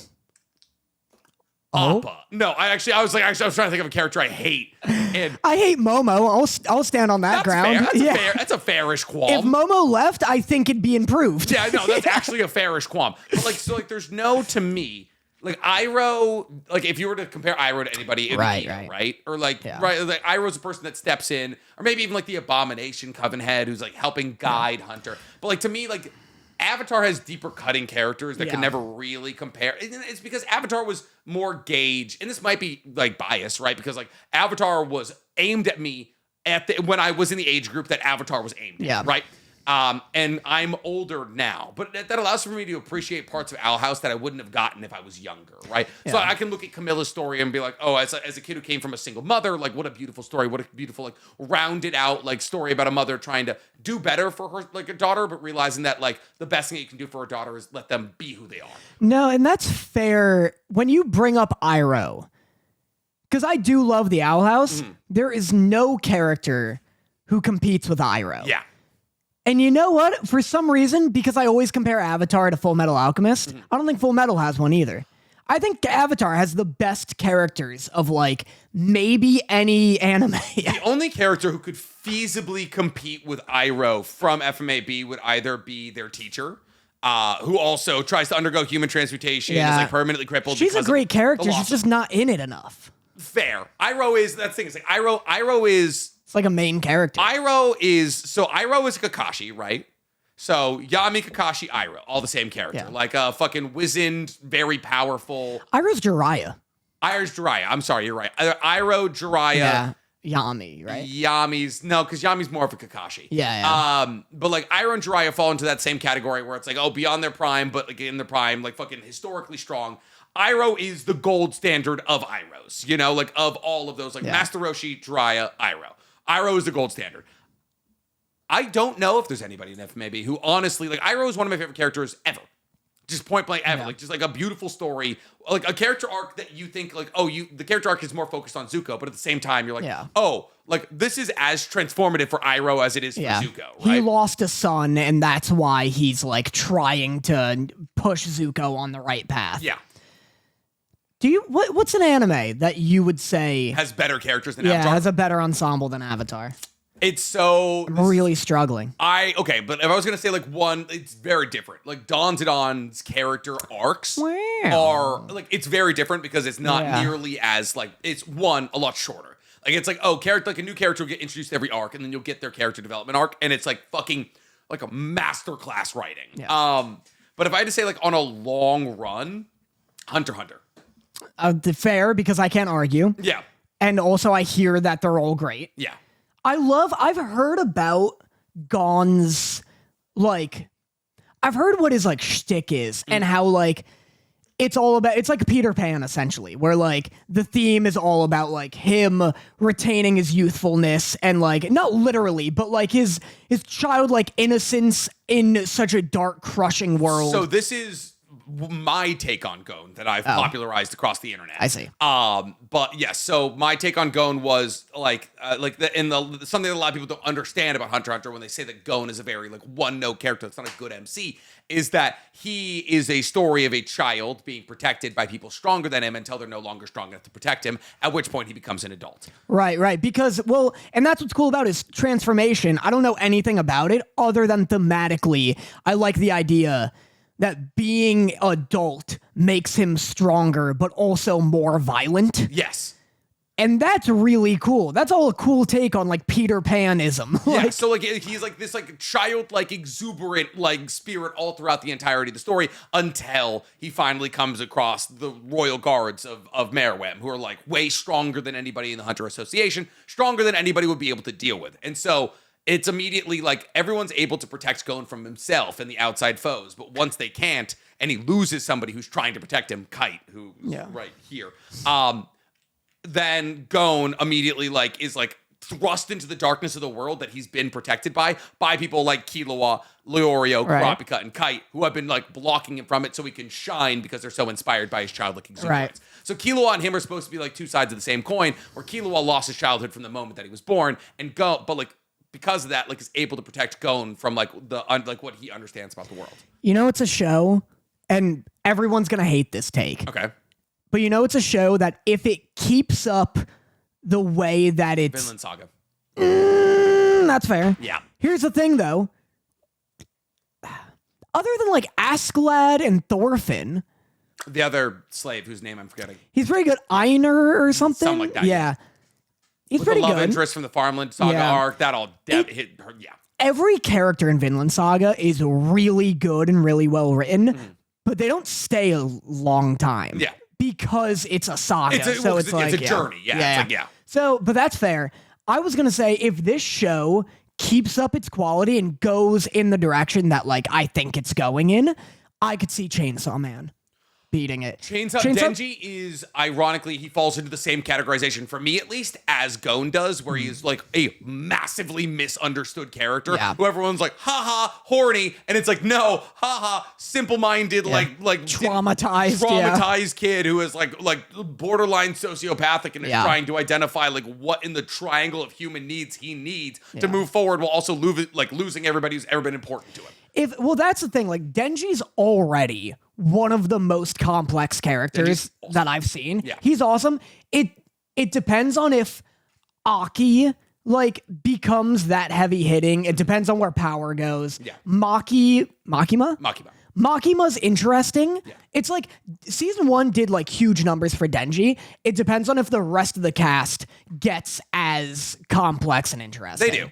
They definitely do. Like, a lot of the characters, and then, so, like, in part 2, a character gets introduced by the name of Asa, who's, like, kind of the co-protagonist alongside Denji, and she also has a really cool arc. So, yeah, no, Chainsaw Man, absolutely. I don't know if I would... It's like it said, like Avatar: The Last Airbender is a very straightforward story. Like it's like oh, like Iroh lost his son, he replaced it with Zuko. Zuko is trying to live up to the ideologies of his father, and that's kind of like within like a very classic hero's journey-esque story. Denji to me is more of a complex character where it's like, oh, there's layers and you have to figure it out kind of thing. But Avatar, like I said, Iroh is one of the greatest characters ever written. Zuko is an archetype. Like the reason we call Hunter Zuko is because Zuko is the archetype of like, oh, blessed son who's trying to live up to the ideologies of their superior, but then realizes that like they're in like a corporatized fascist system. Yeah. I'd love to have the opportunity to watch Avatar: The Last Airbender for the first time again and wonder, like, I wonder if someone who's never seen the show immediately knows that Zuko's going to be a good guy or not. Like, what does Zuko look like to someone who's never seen it before? Is he annoying? Is he sympathetic? Like, can you just tell that they're gonna do a 180? I mean, they immediately like show him getting fucking burned, like half his face burned from his father in an Agni Kai he didn't ask for. Well, that's fair, but that could just be like you. I just wonder if it's predictable to know that, like, oh, they're gonna like turn him around. I guess, like, if you spend this like a significant amount of time with a character, well, I guess that's what's so cool about Azula being in that like similar situation. Right, because she doesn't ever become, like, she goes the exact opposite way, right? And so I was gonna be like, oh, that's like if you ever see a character getting a bunch of screen time, you understand that they'll probably get put into the fold, right? Like with Hunter, I knew that he was gonna be good because like, oh, we're spending a lot of time with this Golden Guard kid, but Azula kind of speaks, I guess, to the mastery of the writing of Avatar, where it's like, oh, you think you're gonna get both of them? No, fucking Azula's learning lightning bending and like going absolutely insane in a battle against Korra. Katara. Cool. Yeah. Good. All right. Soul leveling. Yeah. I said, my God, can this boxing girl get it? The rhythm was weird on. Yeah, you like that? My God, can this boxing girl get it? Yep. And then I said, Jinwoo, step up. And then I said, this bitch made a new arm. That was crazy. That was wild. Fucking lost his armor. Yeah. Put the other arm back on. Simply putting the other arm back on has to be infinitely easier than generating an entire new arm. Yeah. Let's go, I gotta reconnect all the sinew. You have to make all the sinew. You have to make new bones. Yeah. Crazy. It was fucking immediately fine. I said, Jinwoo hit a Mortal Kombat finisher. These are good notes. You just fucking pulled a guy's spine out of his spine. These are like the funniest notes you've written. And then I said, hey, lady that saw him use stealth, tell him not to leave. Everyone's like, Jinwoo, you go live on. Yeah. And meanwhile, there's a bitch who was like, hey, the only reason we won that fight is because we have an S rank going half speed against these guys. And she's like, yeah, take my will. Yeah. No, stay. What are you doing? That's fair. And that's soul leveling episode 4. I wrote Jinwoo put points into removing that stank. Mm-hmm. That's it. That's what I wrote. That's fair. Everyone keeps being like, man, he smells pretty good. Talk about a pick me. Yeah. Talk about what a pick me power for Jinwoo. Listen, everybody wants to fuck him. You can just say people want to fuck him because he's strong, tall, and has nice hair, which you hate apparently. But like no, Chaeyoung is like, oh, everybody stinks to her, but his hair's fine in like the grand scheme of things. Anytime I tell Koreans you hate their haircuts. Justin, bring one in. It's Justin. Bring one in. I'll tell him to its face. I have many Korean friends. I actually do have a lot of Korean friends. Yeah. Most of my friends are Asian. I don't know how that happened. Dorothy. Yeah, I know. That sounds incorrect, but it's true, no, it's right? True. It's exactly that. Yeah. Oh, that and like the fact that I kind of accidentally like joined an Asian friend group in LA. Aside from Dorothy? No, well, like kind of with Dorothy. Yeah. We went to Carrot. Well, Carrot's run by an Asian owner. And then it's everybody. Dorothy grew up here. This doesn't need to be a backstory episode on Dorothy, but Dorothy grew up in like Arcadia. Yes. California, which is like That near is LA. Wildly surprising that you remember that. I listen I guess. to women. Not me. And no. And Bloop, she grew up in Arcadia, which is like close by here. So a lot of her friends who are also Asian also grew up and went to that school. Yes. And stayed around here. And so it makes sense that like Yeah, if you get born in LA, well, she wasn't born in LA. She was born in Hawaii, then she lived in China, and then she moved here. everyone taking notes. Yeah, guys, on Dorothy, on our Dorothy biopic here. But yeah, if you're born in LA, apparently you don't leave. Unlike small town ideology. They got to start making biopics on people who were young enough to play them in the biopic. Oh no, I was gonna say they're gonna start making biopics on just random people. Right, that's Dude, just give me like fucking like a 10-minute, like it's an hour and a half long, and get 13 10-minute biopics. I want like a biopic on Give me like Love, Death, and Robot, but every new episode it's like a dude named Gary. Like, what's going on with him? You know, like what's going on with Gary? I want to do a short film. Okay, so this takes some background knowledge. Okay. Have you seen the first Avengers movie? Yes. Do you The remember? one where they get shawarma? Yeah, where they get shawarma. Famously, there's a bit where Fight. Loki The big, yeah, gotcha. and his army of aliens. There's a bit where the United States government is gonna nuke New York City. Yeah. Which is a wild call. Just say, oh yeah, we got to stop this alien invasion. Kill 8 million people. It's a wild, but not. I'd hear him out. Okay. It is a lot of people to nuke. A lot of people. But it is also aliens. Like, it is an instant and kind of incomprehensible threat. What if it's like a Halo Reach situation where it's like, oh, congratulations, the captain just flew a ship into the giant alien. There's more. There's more. Yeah, there's that's more. Tough. Yeah. You always got to be prepared for that. But I That mean, happens twice in Reach, actually. Yeah. Another guy drops a bomb into a huge crater and then like a huge carrier, and then more show up. hey, a spoiler for Reach: the whole goddamn game is them trying something and then it doesn't work. But at least Cat gets fucking JFK'd and doesn't have to worry about sacrificing It was herself. Scooby-Doo. I was like, when were we talking about Cat from Halo Mm-hmm. Reach? But what's it called?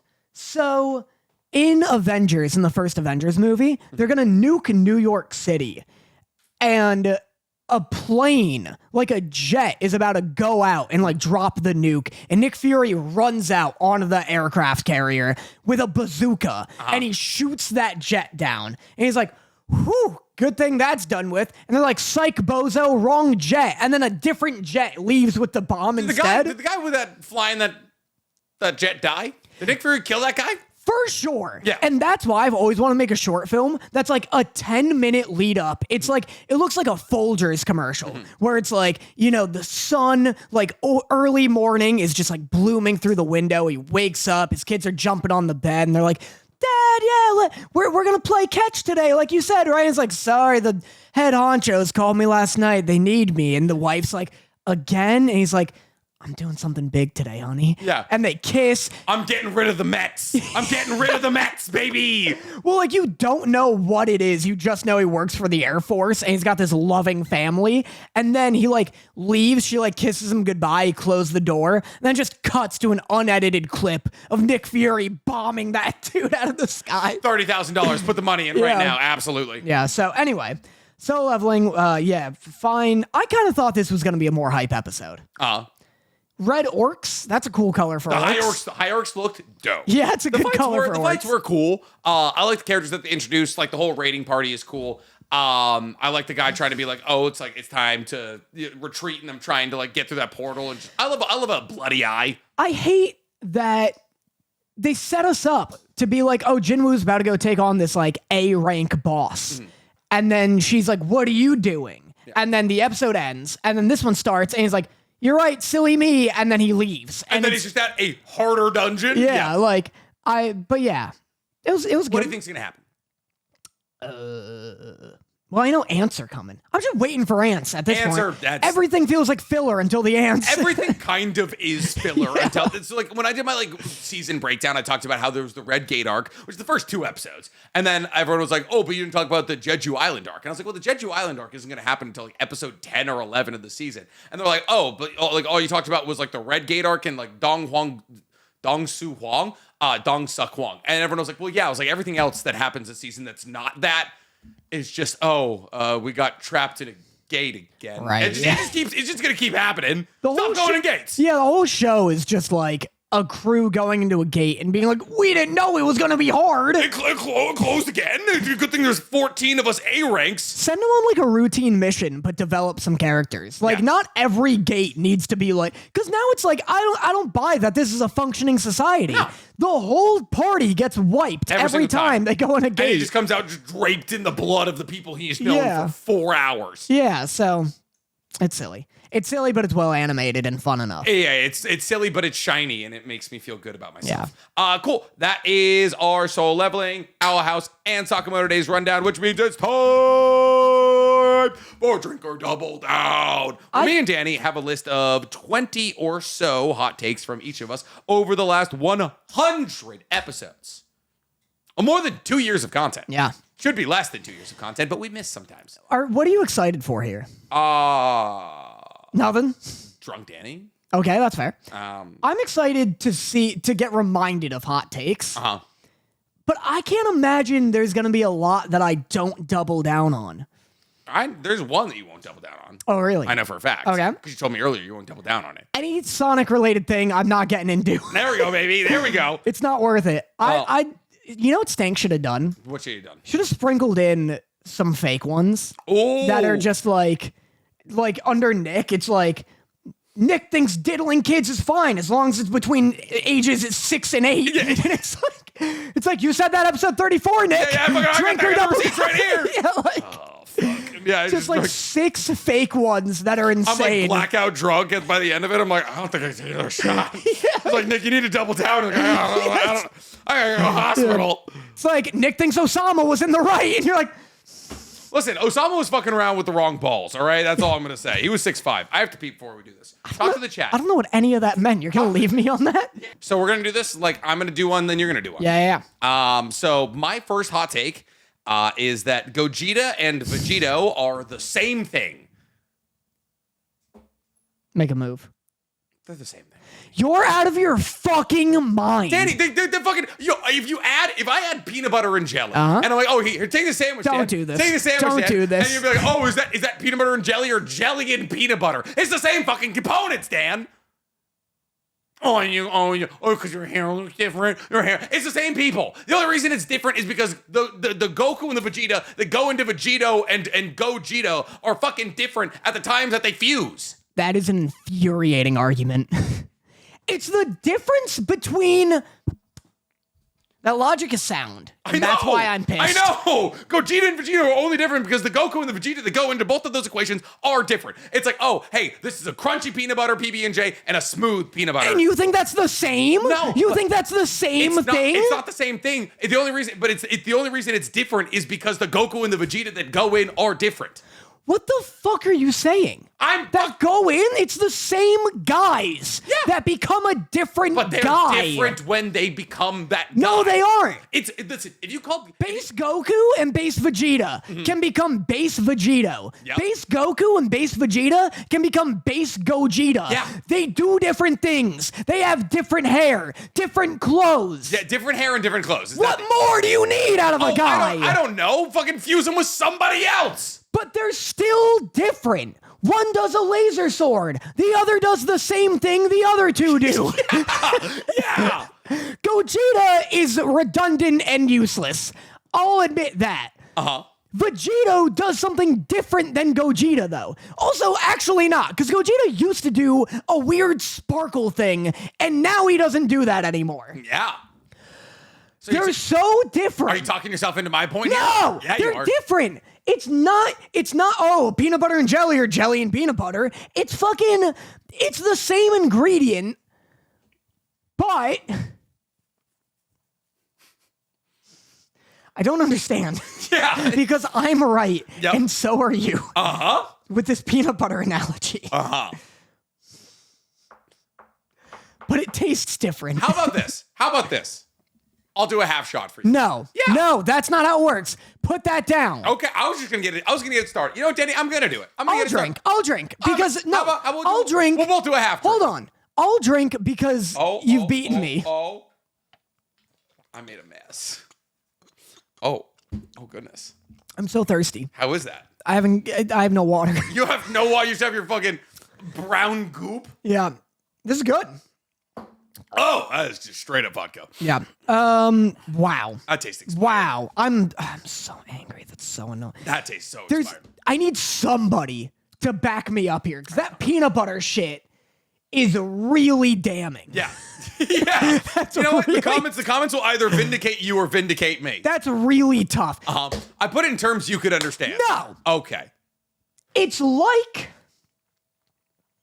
if I took peanut butter and jelly. Yeah. And it's a sandwich. And you ate it. And then I took peanut butter, jelly, and bread, and I blended it. And I made you drink that. That's different. That's a different process. That's different. Hey, guess what? So is fusion. No, it's not. Yes, it It's is. still smashing them together. One's a dance, one's earrings. No, I'm taking that drink back. You want to know? You want to know what it is? You want to know what it is, Dan? The fucking difference between Gogito and Vegito is Uncrustables and a regular PB&J. They taste different. They simply don't. They taste so bread, much different. PB&J. Oh, because there's that fucking a little bit of brown crust on the outside. But it's a because different- RFK Jr. doesn't like one of them. It's a different process. Hardly. I gotta crimp the edges. Hardly's enough, bitch. You're still eating a fucking PB&J. All right, your first hot take is Sonic 3 is for babies. There we go. There. Yeah. Mm-hmm.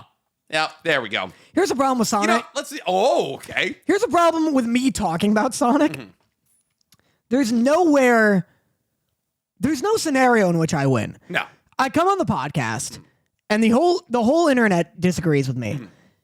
I call my friends, you, Daniel, my girlfriend, my roommates. We all say it's for babies.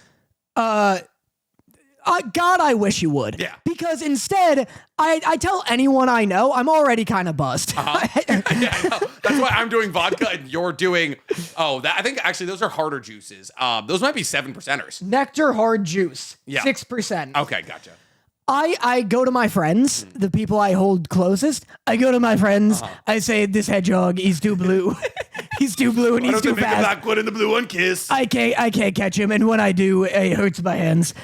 And I got big hands. I got the biggest, fastest hands. I got in the biggest best industry. hand. He's got rings. I want him. I tell my friends, and at the end of the day, I'm just a 26-year-old man who cares too much about this movie for babies.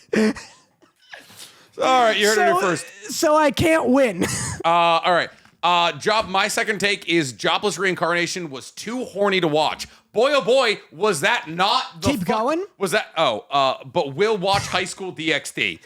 Wow, was that taken wildly out of context? One, I'm not drinking. I knew fucking MT was gonna come up. I'm not even gonna call it by the name everyone wants me to call it. I knew it was gonna come up. One, I don't not watch fucking a Jobless Reincarnation because it's too horny. I watch horny shit all the time. I love Fire Force. More like a jorkless. I don't want to watch a show about a main character who sexually assaults his 12-year-old cousin and then marries her at the end of the story. And also, by the way, a major talking point of this entire story is the fact that he gets ED. I don't give a shit that the world building's good. I don't give a shit that the fucking combat is incredible. I don't care that the animation looks gorgeous. I don't care that a lot of the characters are really cool. I don't care that it's a dark-skinned, foxy lady who wears literally fucking strings over her nipples and cuts people in half. I think about her a lot. I do. I do think about her a lot. But I'm sorry. I draw the line at fucking incestual sexual assault. What do you want from me? Yeah, that's hardly your take.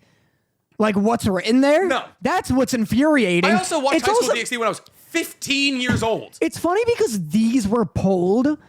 So it's funny that people think your take is that Jobless Reincarnation is too horny. Yeah. That's the issue. Hardly the issue. Remember that comment we got? We got a comment after we talked about Castlevania Nocturne because I said I really like that they like delve into the slave trade because it's like a unique perspective in terms of vampire lore and like they're taking a part of history that actually happened, but creating like interesting and strong female characters from it. Yeah. And someone was like, weird that they love slavery in Nocturne, but won't watch Jobless Reincarnation. No, it was like weird that they won't watch slavery or they like slavery in Nocturne, which is a ridiculous thing to say in the first place. Like the concept of slavery being fucking abolished in the way that story is being told in Nocturne.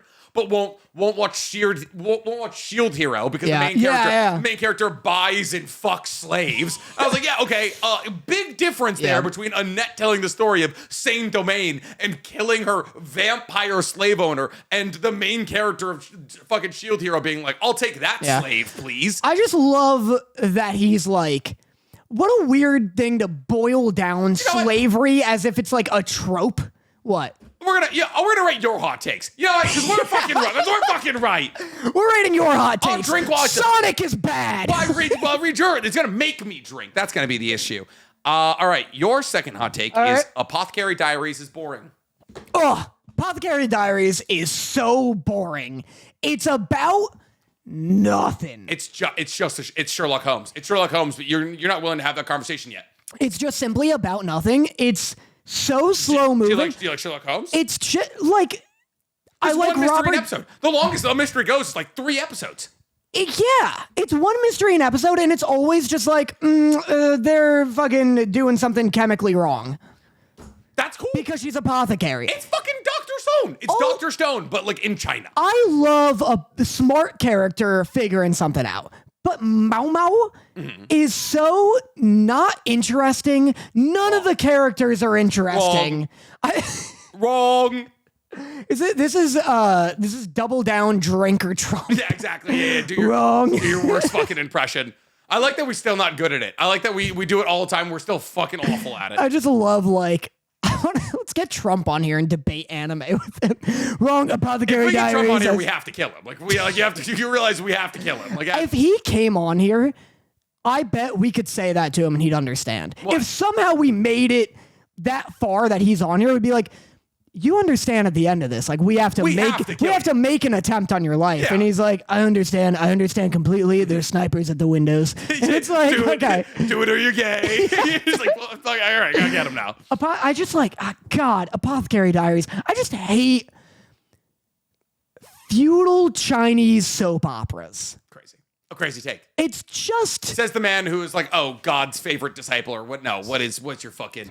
The two dudes. I'll be honest, I really don't even like that show that much. I can just find, when I'm reacting to a show, I find what people like about it, and I'm able to like go along for the ride. I would never watch Heaven Official's Blessing on my own because it's just not like my taste. Gotcha. Apothecary Diaries is the same thing because it's too subtle. And I'll admit it, it's too much like tiny little like moving the abacus this much kind of dynamics. Yeah, but have you considered that there's a pretty man and there's Mao Mao and they have a real will they won't they relationship? Yeah, and doesn't he not have testicles? So they won't No, they? he does have testicles. Everyone thinks he's a eunuch. He's not a eunuch. Gotcha. He's got a ball. He's got balls, Danny. He's got big balls. It's just too slow paced and too subtle for me. Like that period and that genre of like entertainment. Anyway, I'm like already buzzed. I'm sweating. Let's go, baby. Let's go. My third hot take is that Encanto music sucks. Drink right now. You don't think I'm willing to die on that hill again? You're insane. You don't think I'm willing to die? Yeah, listen, this was my Sonic moment when I went on when I was like Encanto. This is a crazy moment. When the whole internet did not like it. I still get texts about it to this day. People are like, you're wrong. Yeah, that's what I thought. We don't talk about Bruno? You're not fucking over here like 7 foot frame. I said there's two good songs. There's the one where she's like, pressure, pressure. There's the big lady. And then there's We Don't Talk About Bruno. Everything else is mid. But since fucking Lin-Manuel Miranda might be my coworker here soon, I might as well fucking take a shot. You hate Lin so much. Fucking shove him in a locker. You just hate success. I have to film a video after this. You hate clear success. I do hate clear success. I have to go home after this. Shout out to Columbia. Your third hot take is Fairy Tail is just horny. Hey, newsflash, everyone agreed with me. How is that a hot take? Everyone agreed with me, it turned out. Ursa Scarlet's entire kit is just, gets naked into like different clothes. And she's like the least horny of the women. Lucy is just naked the whole time. She's constantly stuck in something. Yeah. And they're like, here's what I'm going to do to you. I'm going to cover you in butter and let flies lick you. Mm-hmm. Horrible. I'd watch 2 seasons of that. Yeah, how do you think I know about it? I only watch the horny scenes. Dude, everyone was like talking about this, and like when our TikTok went viral talking about it. This is TikTok. Up here is TikTok. And so when our TikTok went viral about that, it was like Lucy belly dancing was the blue comment, and it's just an episode. It's like a 5-minute scene of her in some movie, and she's just fucking wearing nothing, doing a belly dance, and I was like, you know what? He's right. I have Arcane isn't the best animated Netflix project. Not a hot take. You're insane. Not a hot take. Hot take. Not a hot take. It's the only Emmy Award winning one. I don't give a shit. You don't give a shit about the end. You don't give a shit. Fucking Amelia Perez just swept up every goddamn Oscar Golden Globe in existence. And there's a song in there. She's like, I'd like to hear about sex change operation. Yeah, penis to vagina. Yes, correct. Vagina. Yeah, and the fucking meanwhile, Wicked It's getting Wicked no nominate. I'm also hammered. All right. Big Wicked fan over here? No, I haven't even seen it. I fucking regurgitate online takes. I am a shill. Oh my God.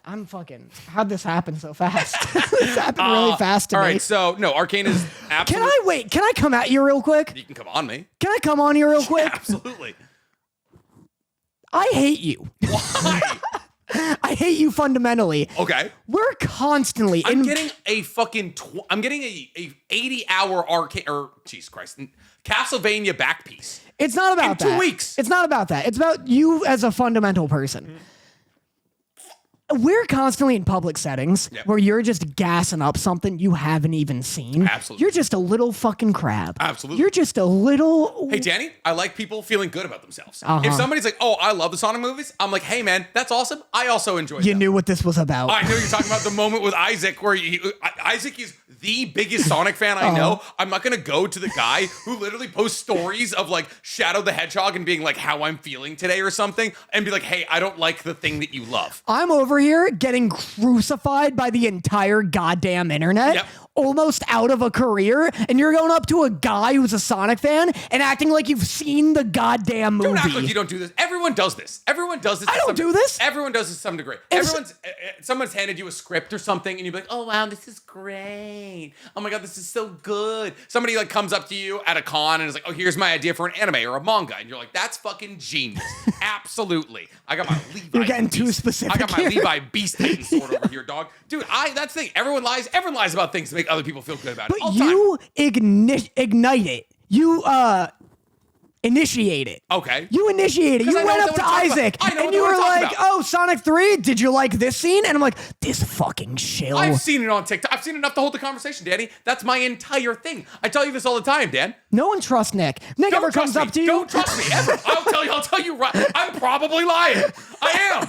There's some things I do know about, but most of the things I talk about, I know next to nothing about. But I know with an intelligence like mine, I can hold a competent conversation about enough things. I'm well versed. All right. Mine is Mithrak and Orlorox are irrelevant. Olrox? Olrox. Sounds like you got some fucking Olrox in your throat. Olrox are irrelevant characters from Castlevania. They're irrelevant. They waste time. Why are your fucking hot takes so stupid? Every time. Why are you so fucking dumb? Danny's got to say the hot take of Mizrak and Olrox are irrelevant characters. Oh, the two least important characters in Castle. What the fuck? They just show up and they're like, I like you because I'm gay. And then he's like, I'm gay and I'm Christian, so we can't like each other. They are good characters. Are they relevant characters? No. Mizrak isn't. Olrox is relevant. Olrox is only relevant when he shows up at the end to be Kuklai Khan and zap a bitch. I mean, also the fact that he killed Richter's mother is a pretty relevant. Yeah, but Richter's not doing anything about it. He's just whining. The last line of his. Oh, the last line of the show, he becomes relevant with it? Oh my goodness. Big word on became, friend. Can't call him irrelevant if they became. That's not even becoming relevant. He's just like, hey, audience, remember, he killed my mom, and I'm not going to do a darn thing about it. Oh, he's going to do a darn thing about it once he's done with Mephisto. They're relevant. Getting drunk was good for this because I'm getting hotter with it. That's good. I'm going to drink just to all keep right, here. My next one is not liking Red Dead Redemption 2. Go. If you're not going to drink, you have to go on like a diatribe about it. Yeah. All right. You don't want the smoke? I didn't complete the intro. Did you play? I fucking knew it. You just say shit about things you don't experience. Hey, buddy, when we did this hot take, I explained the fact that I never completed the intro. It's like 4 hours long. It's just you traipsing through snow, and I don't want to deal with fucking, Arthur's getting fat and my horse is shitting everywhere. No, that's exactly what I said. It's 10 minutes in the goddamn snow. The intro was like fucking 4 hours long, and it's awful. Yeah, you suck that down. I'm sure the rest of the game is very good. He's not sure of that. He just says things. If I'm playing, you just dance around. If I'm playing a fucking GTA game, I want cars. I'll say it. I'll come out and fucking say it. I don't want, am I going to race you in my goddamn carriage? I want cars. You can do that. That's like half the reason I play GTA is I get the nice cars and then go, and then I play his fucking, Michael? No. Franklin? There we go. I play as Franklin, and I go slow mode, and I go, and I cut through all the other cars. I'm fucking crushing it. thinks he can take on one or more wolves. Listen. Fight my dog. Fight both my dogs right now. My dogs combined weigh the weight of one wolf. I've been doing a lot of cardio lately. You ran a mile in 10 minutes. Don't even. I've been failing a lot of cardio lately. You almost threw up from burpees a week ago. Here's what I'm trying to explain here. Speaking of burpees. I've become to realize I'm not the fastest like I thought I was. It's hard to run. Okay. Running hard. Yeah. I don't think I have the cardio to take on 2 wolves. No. I don't think that. But come July, I think after you, it's the women's heavyweight champion and then 2 wolves. The woman's heavyweight champion of what? Boxing? Yes. That's what I have this vision in my head. If I beat you and Richard comes up and he's like, "Who's your next opponent?" Who's your next opponent? Yeah, you're Irish boxing coach, Richard. Who's your next opponent? I have this fantasy in my head where I'm like, I'm taking on the women's welterweight, the women's featherweight, midweight, and then heavyweight, and then I'm taking down 2 wolves. I want every belt. I'm going to tell you right now, not only could you not beat any professional woman in a fight, you wouldn't even glimpse the heavyweights. I'm training. I'm going to introduce you to a woman by the name of Weili Zhang. She's Chinese. And I'm telling you right now, if I trained for the next 5 years, and I also got 5 years younger as I trained, I couldn't beat her. You plateau in boxing. Once you're at like 5 months, you're as good as you're ever going to get. That's not true. And then it's just maintaining. None of that's true. Yeah. Everything you said was wrong. Training for like 6 months and training for 10 years is like the same. Horrifically different. No. Horrific, like so drastic. Well, you learn a new punch. It's not a video game. You're not going to level up after 2 years. Yeah, you just simply, all right. Oh, that made me angry. That made me angrier than it should have. I don't know, put some fucking stats in stamina, put some stats in evasiveness. Listen, you plateau. No, you fucking don't. Oh my god. Oh my god. In 7 months, I'm going to be as good as I'll ever be. Just like you are as good as you were 7 months into training. And that's why we're going to be. Weili Zhang is a 5'4", 115-pound, 35-year-old woman. Ancient. She would eat you alive. Ancient. I could give you an a la carte amount of time to train in boxing. She would eat you alive. I don't think so. This woman could beat you in a fight at 50. I'd hit her with my signature move. What's your signature move? Wouldn't you like to know? You're fucking... Danny, you're gonna... I know exactly how our fight's gonna go. You know what? The drunker I'm getting, the more I'm excited. Because I know exactly how it's gonna go. You're gonna come out, you're gonna forget everything you know about boxing, and you're gonna go like this for 90 seconds straight, and you're gonna be gassed. And then you're gonna be like, I think Naruto could be Luffy in a fight. And then I'm gonna eat you alive in the anime debate, and then I'm gonna knock you out in round 2. I'm calling it. You act like I'm not training. I'm putting your father in the front row. I'm putting your father in the front fucking row. I'm gonna give him 12 towels, and I'm gonna see how many he throws in. You act like I'm not training harder than any boxer has ever trained every single day leading up to it. You're right. You ran a mile last week. Yeah. Did you run a mile today? Yeah, 1.5. 1.5? Supposed to do 2, got gassed. Yeah. Slight incline, though. You didn't take into consideration the slight incline. Slight incline. You're fucking... God damn it. All isekai are bad. You know what? What? That's tough. Because I'm going to take a shot on that one. Oh, yeah? Because... Name a good one. There's bad parts of a lot of anime. Yeah.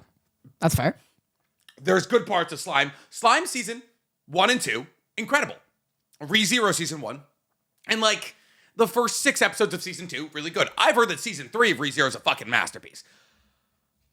SAO's first 14 episodes? Really good. Yeah, so no. Listen, that's not a take I have. But I'm playing the game. It says, you're still halfway through a 6% beer. That's fine. I took a lot of drink. You're doing hard juice over there. I'm taking vodka shots. You don't have to. We got to keep it even. Well, I'm just saying. The last time we did this, I left sober, and you fucking kicked our camera out. You got drunk. I'm hardly. Nick is one of those notorious drunk liars, like my girlfriend, actually. You get actually drunk, and then you'll snap into it, and you're like, I'm not drunk. What are you talking about? I'm Nicholas Connor. That's me. Here's my business card. Hey, buddy. And then a second goes by. It's like a weeping angel from Doctor Who, where you turn around, you turn back, and you're fucking got a lampshade on your head. Absolutely. That's me. Big lampshade guy. No, I lie to everybody. The only person I don't lie to is Dorothy, because she sees through me every single time. Yeah. I am approaching intoxicated. Okay. Your next one is what? The Switch 2 is hot. It's not even a hot take. Skip that. That's fine. I'll skip it. We'll never finish. That's also not a hot take. God of War is boring. God of War, more like God of Snore. Suck my cock. Woo, baby. God of War Ragnarok is not only boring, it's poorly written, and it's a bad game. Holy shit. Is that the most recent one? Yeah. That's the one everyone was. That's God of Snore. Suck my cock. That's crazy. It's so goddamn repetitive. You spend the whole first game. Oh my God. It's because I'm drunk and that needs to be included in the inevitable TikTok. Yep. I'm drunk. The first game's really good. The first God of War. Yeah. Like the PS2. 2018. Okay. Gotcha. The first of the reboot. God of 4 is really good. The Boulder fight. Gotcha. The Boulder fight is really good. No fight in God of Snore Suck My Cock even comes close to the Boulder fight. I haven't played God of War Ragnarok, but there's a lot of really iconic fights from the first 3 games. There's Kronos, there's Zeus. People even talk about not Hephaestus. Hades, Poseidon, Hercules, stomping, Hercules Apollo, where you tear his head off. Not only does no fight in God of War Ragnarok compare to the Baldur's Gate in 2018, no fight in either of those games compare to a single fight in God of War 3. Yeah. And my thing is what's the fight from God of War? Is it Thor? Because you don't kill Thor. Right? Yeah. It's Heimdall. Heimdall. Yeah. Heimdall's fight is like a fun, cute gimmick. It's entertaining. Heimdall himself is really fun. The game needs more Heimdall-like characters, because what's so fun about God of War 3 is that all the gods are corrupted with Pandora's chaos. Yeah. And so they're all psychopaths. Heimdall's the only psychopath in God of War Ragnarok. Yeah, why is God of War so anxious about killing Norse gods when they were so horny to kill Greek gods? It's the fucking point of the narrative where Kratos is boring now, and he's like, I did that and it brought me no happiness, and so now we don't fight gods, it only brings destruction. He also kind of destroyed that world, with every god that he killed. He killed Poseidon and the world flooded. He killed Apollo and the sun died. He destroyed that world. Crazy. But the reason I say it's poorly written is because God of War 1, which is good and fun, or God of War 2018 is it's all about you trusting Atreus and building this bond with him and realizing that he's your equal even though he's so young and you have all this experience. Then God of War Ragnarok is about the same goddamn thing, but the entire time Kratos is we're not starting Ragnarok, we're not going to war. Yeah. And the whole time you're in your head hey, that's the fun part. The entire point of God of War is that I get to curb stomp a god. It's just, and then it's got all this a Marvel, modern ass dialogue in it. There's a whole 2 hours where Atreus is flirting with a chick, and I'm get this out of here. It's just I can't fathom playing it a second time. Yeah. It's the most pretentious, oh, we got TV writers to do this. Yeah. And it's none of the gods are interesting. It's oh, remember when all the gods were psychopaths and violent? Well, now fucking Odin is manipulative and sneaky, but without actually being interesting. I'm gonna get crucified for this. I wish I didn't do this. We're so back! Anyway, oh go man, on. episode 100, also known as our last episode. Yeah. I forgot that I had to talk there for a little bit. That was fun. I forgot I was also on this podcast. I would have gone on for another hour. That was a one-man show. That was fucking awesome. Anyway, if you want my more sober thoughts on it, check out my video about why God of War Ragnarok is wasted potential on Honestly Brutal. What's yours? My next one is anime sucks now. Why are mine all lies? Like, why are all of You my say that all the time. anime? You say that a lot. You know what? There's a lot of really great anime out there. If this apparently is I don't think there's a take I have. I say anime. You say it a lot. I'd say there's bad seasons. I would say anime sucks. Now I think anime's better now than it's ever been. We're going to find the clip where you go, you have said anime's better than it's ever I think been. the peak of anime was 2013. I'll say it. I'll come out and say, I'm not a fucking coward. If you don't like that one, move to another one, because we got a lot. We're doing all these fucking, we gotta tell the story of the women. No. Back in my day, no. They just got grabbed by big old vines. Never mind. Stop drinking. Stop drinking. I'll take a half shot. No, I've definitely said that. You say it a lot. I've definitely said that. Do you want to skip to a different one? Definitely skip Zatch Bell. Yeah, That's Zatch not a hot Bell's take. fucking stupid. Go Two to the horses next. on top. Fuck. All right, I'll take a full shot. Yeah. What's your next take? I learned, all right, 2 horses on top of each other is taller than a giraffe. Listen, that was an exercise in can Nick convince Danny of things that may not be true. I learned after that. I started Googling how tall horses are, and then I started Googling how tall a giraffe is. And the problem is, there's so much neck. There's so much neck. A giraffe is only famous for being tall. So much neck. And I'm looking at the tallest horses. They're like 10 feet tall. Yeah. Giraffes, like 25. You put 2 horses on top of each other, it's not going to work out. No. Now, from a combat perspective, What does that even mean? kicking out legs. In they're fighting, or you're riding the 2 horses? Was the argument? No, it was who would win it. Was the argument not who would win in a fight, 2 horses or a giraffe? Or was it who's taller? No, because we're doing high horses. And I said, you're on a giraffe. But you're, here's it. All right. No. What did you say? I've remembered it all. I'm tapped in here. The argument was, I was saying you're on a high horse. And then somehow it got to, you're on 2 horses on top of each other. And then you were like, well, I'm on a giraffe or some shit. Where would you ride a giraffe, Dan? Would it be on top of its neck? If you're riding a giraffe. Yep. Where would you be?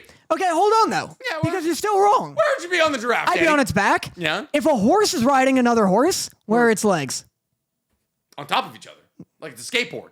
Nope. Absolutely. Nope. Hundo P. Nope. You don't think a horse It'd fucking kill the bottom horse. You don't think a horse is the prehensile It fucking would hooves? kill the bottom horse. The most you're getting is an extra, 3 feet of the horse's body? I'm thinking you don't have agile horses. If you have to be logistical and be like, I'm sitting on the giraffe and I can't be sitting atop its head, You're taking legs from me? You're taking legs from me? then the horse has to sit on the horse.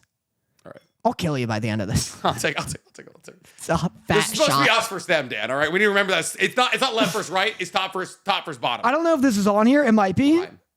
All right, here, you do that one, and I'm gonna give you a hot take you have because I agree with this hot take. No, it's fucking you next. I know. I'm gonna do this, and then I'm gonna give you one. Okay.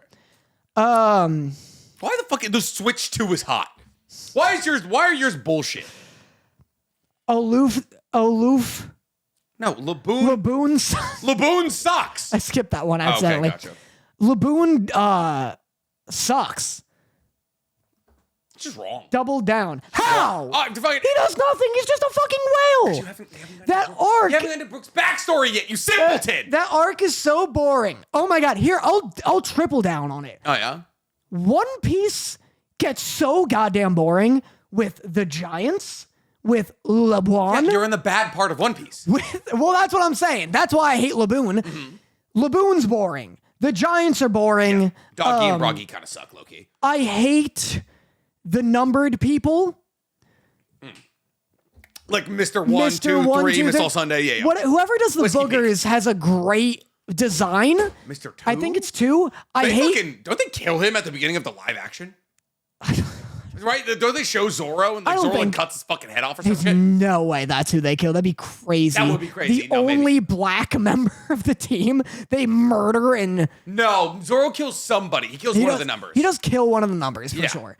That guy's got a sick design. I hate his power just because it's gross. It's a little booger flick.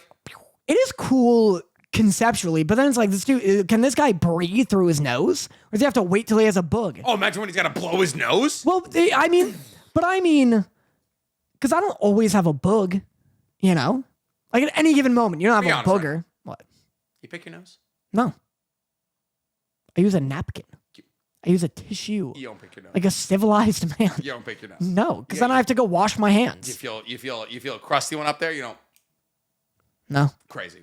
Is it? Oh, I'm the liar. So Is it the grown man telling me that's crazy? I'm the liar. You're saying you're alone. You're in the comfort of your home. You're in like your office, your bedroom. Sarah's not around. Feel crusty one up there. I run to the bathroom. I blow my nose. I jork one out, and then I go back to what I'm doing. And I'm the liar. Okay, cool. Laboon's so boring, but it's not even that. Like Laboon's whatever. He's a whale. There shouldn't be a take relating to him, but it's everything around him that dulls me. I got a take for you.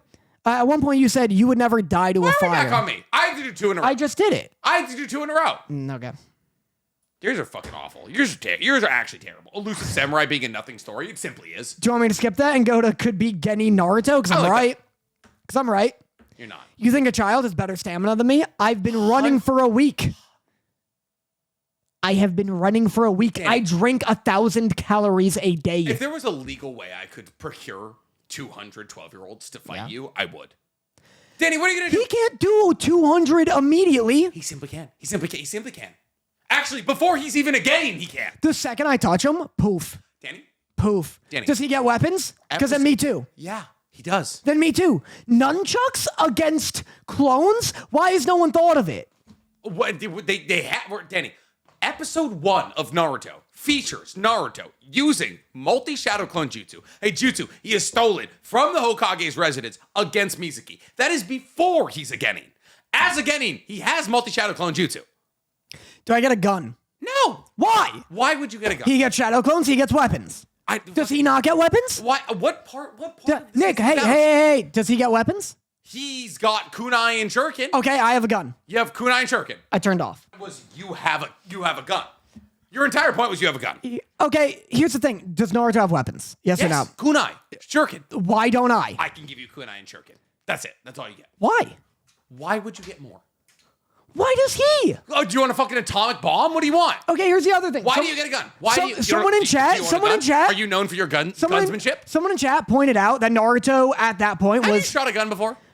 Someone in chat. Yeah. Pointed out that at that point in Naruto's training, he was jumping from tree to tree, running up trees. No, he doesn't run up trees until the Land of Waves arc. But he is a Genin then, yes. Jumping from tree to tree. Yeah, not really. No, actually, he was doing that. No, when he makes 100 of him, he's in trees. Yeah, he's got some in trees. Yeah, that's fair.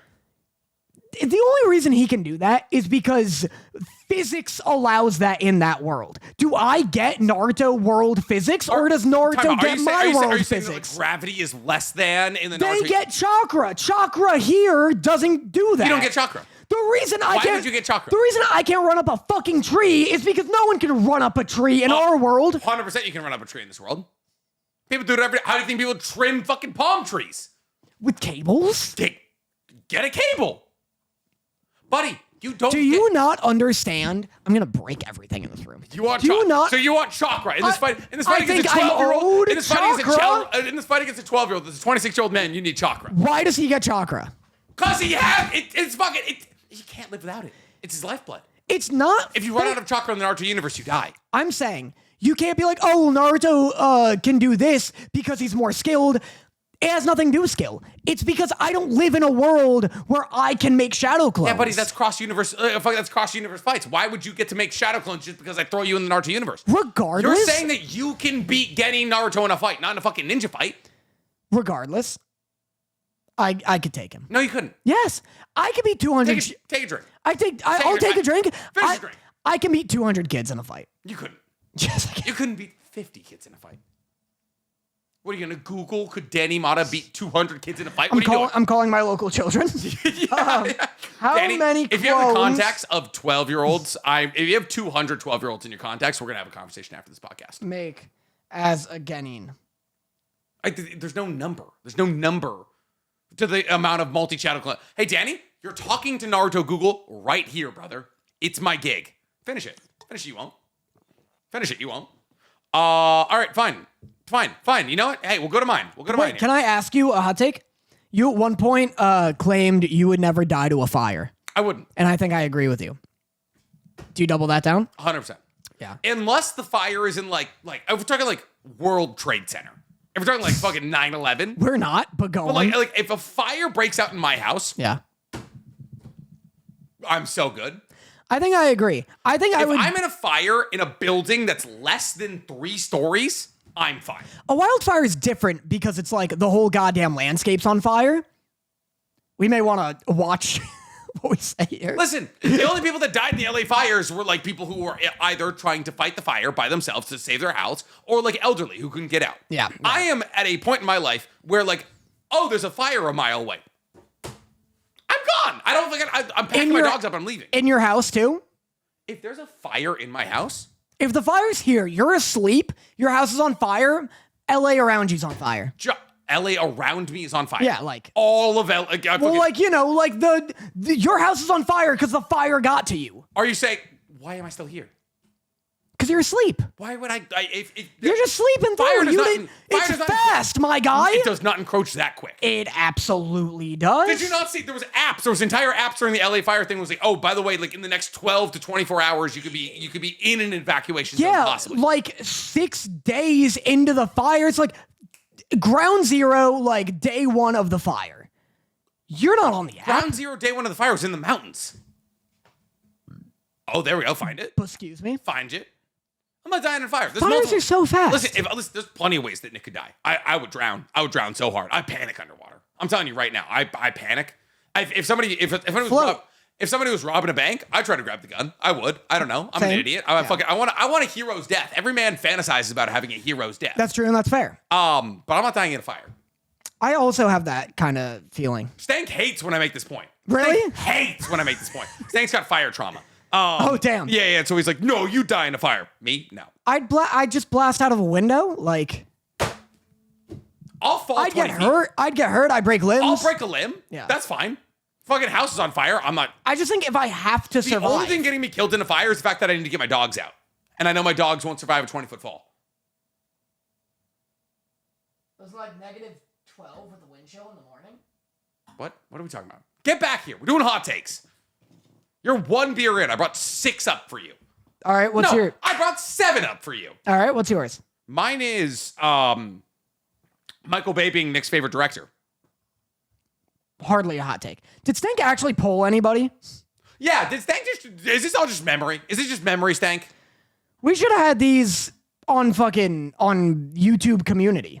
Oh, what? Like just like a bunch of comments, a bunch of mean comments? No, I mean like community post. Let me see if he You did. definitely just asked the Discord. Let me see. 100% I can tell you just asked the Discord. I don't even know if Stank has community poll rights. Danny. No, he did. Really? It's on the YouTube. Crazy. Danny thinking he could take wolves. Danny hating the Apothecary Diaries. Danny refusing to engage with any slice of life. It's a lot of me. Yeah. Danny thinking he can spot any ship and then proceeding to miss every ship in the Owl House. Apothecary Diaries.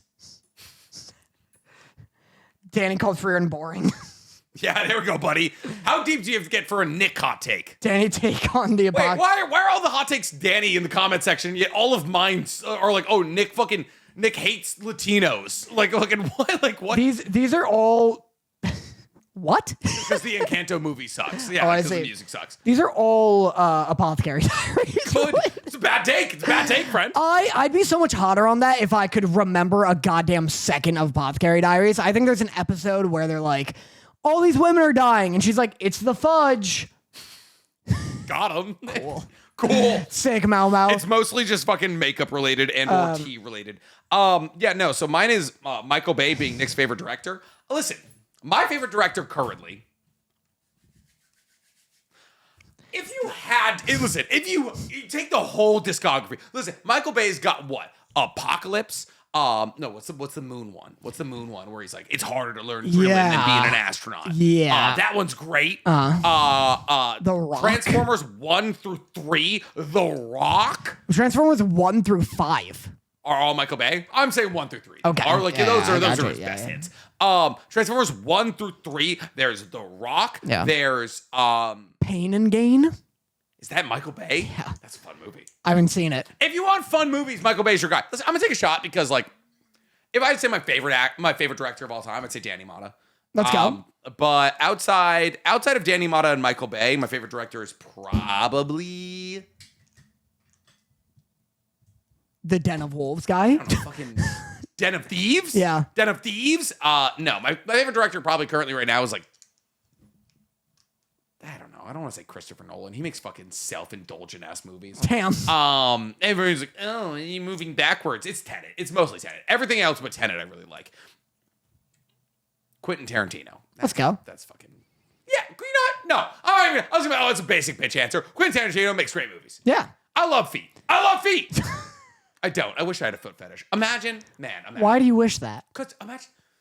Imagine another part of a woman to find attractive. Imagine going to a beach, dude. Imagine going to a beach. That's true. That's free feet. It's just sandy toes. That's free feet. Oh, what a gig. What a gig. Because no one covers up their feet, you know? You walk around a pool. A beach is and you're like... just looking at nipples all day. A beach is pretty uncovered regardless, though. I guess. But like, you know, like it's like if a foot's like a vulva for you, that's huge. I guess it is, probably. Yeah. I don't know. I every now and then... I'm like, man, what is a good looking foot opposed to a bad foot? I don't know. That's my thing. I assume any Italian is probably an ununattractive foot. What does that even mean? I got bad. What is it? What is this internalized racism? I got rank. Italians have like weird, like angular nose. Yeah, angles? No, the toes. They go at like weird angles. Gotcha. That might just be a you thing. We got Tim Burton toes. Not even me. I got good looking Italian feet. It's every other Italian. I believe you. Your next one. My toes look like fucking Voldemort's wand. All right, my next one is... Season 1 of JJK was bad. You won't find me drinking. Never mind, I'll drink. Are you going to drink and defend yourself? Or you're just... I'm going to drink because it's not bad. It's just not... When season 1 came out, JJK had the hype that it currently does. Yeah. Which is ludicrous. It was the biggest manga on Earth at that time. But I mean, the anime did. Yeah. Like season 1. Well, the anime was hyped because, well, one, why do we like Solo Leveling? Top of your head. Bloop, bloop, bloop, beep, beep, beep, tapping into Cerebro. The manhwa's popular. Yes, but also there's probably another reason, right? Beep, beep, beep, beep. Color. Bingo, bango, bongo. It was animated well. Fucking JJK season 1 is gorgeous. No. Wrong! I keep pulling this fucking wrong. JJK season 1 is gorgeous. Gorgeous? I'm sorry. What about the battle against Hanami? You want about Toto and Yuji versus Hanami? Don't you fucking look over here. JJK season 1 is incredibly mid. It's not bad. What about the baseball episode? That's a fun episode. Very fine. You're gonna hit me with a baseball episode and be like, shoots the fucking not Nen bullet, the cursed energy bullet, and Maki cuts that shit in half. It's good. It's like Black Clover. Good. What about Mahito? What about when Yuji is like, oh, I don't know, like I said these words with so much conviction that I genuinely don't believe if everything I've said prior to this moment meant anything. And he's like, I'm gonna kill you, Mahito. You guess my response? It's good. It's fine. Your mic is straight up. You're like fucking Elvis. It's fine. That's just right. JJK season 1 had the hype that JJK season 2. So you think it didn't? Shut up. It didn't deserve his hype. Shut up. I'm not shutting up. JJK season 1 had the hype that JJK season 2 currently has.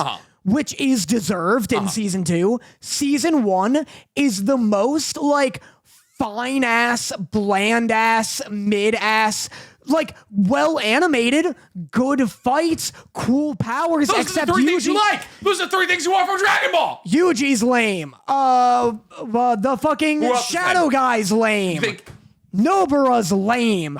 They're all lame. The humor's bad. Humor is not bad. The humor is bad. Humor's great. The humor's bad. Toto, not funny. Toto's absolutely funny. He likes women with tall, big asses.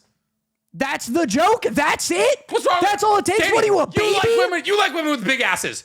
That's not a joke, though. Yeah, but relate to the character, Dan. That's not a joke. That's not enough to be a joke. To be like, I love Jennifer Lawrence and her big ass. Danny, you're so well known for liking thick women that women walk up to you at cons and go, I heard you like thick women. Yeah, and then gesture at themselves. And that's terrifying. So you should relate to Toto, whose has a relationship with an idol that is in love with that doesn't exist. JJK season 1 is like as good as like My Hero season 1 or like Black Clover. It's a fine, okay season 1. Fine, okay. Give it a 1 to 10. 7. How is that bad?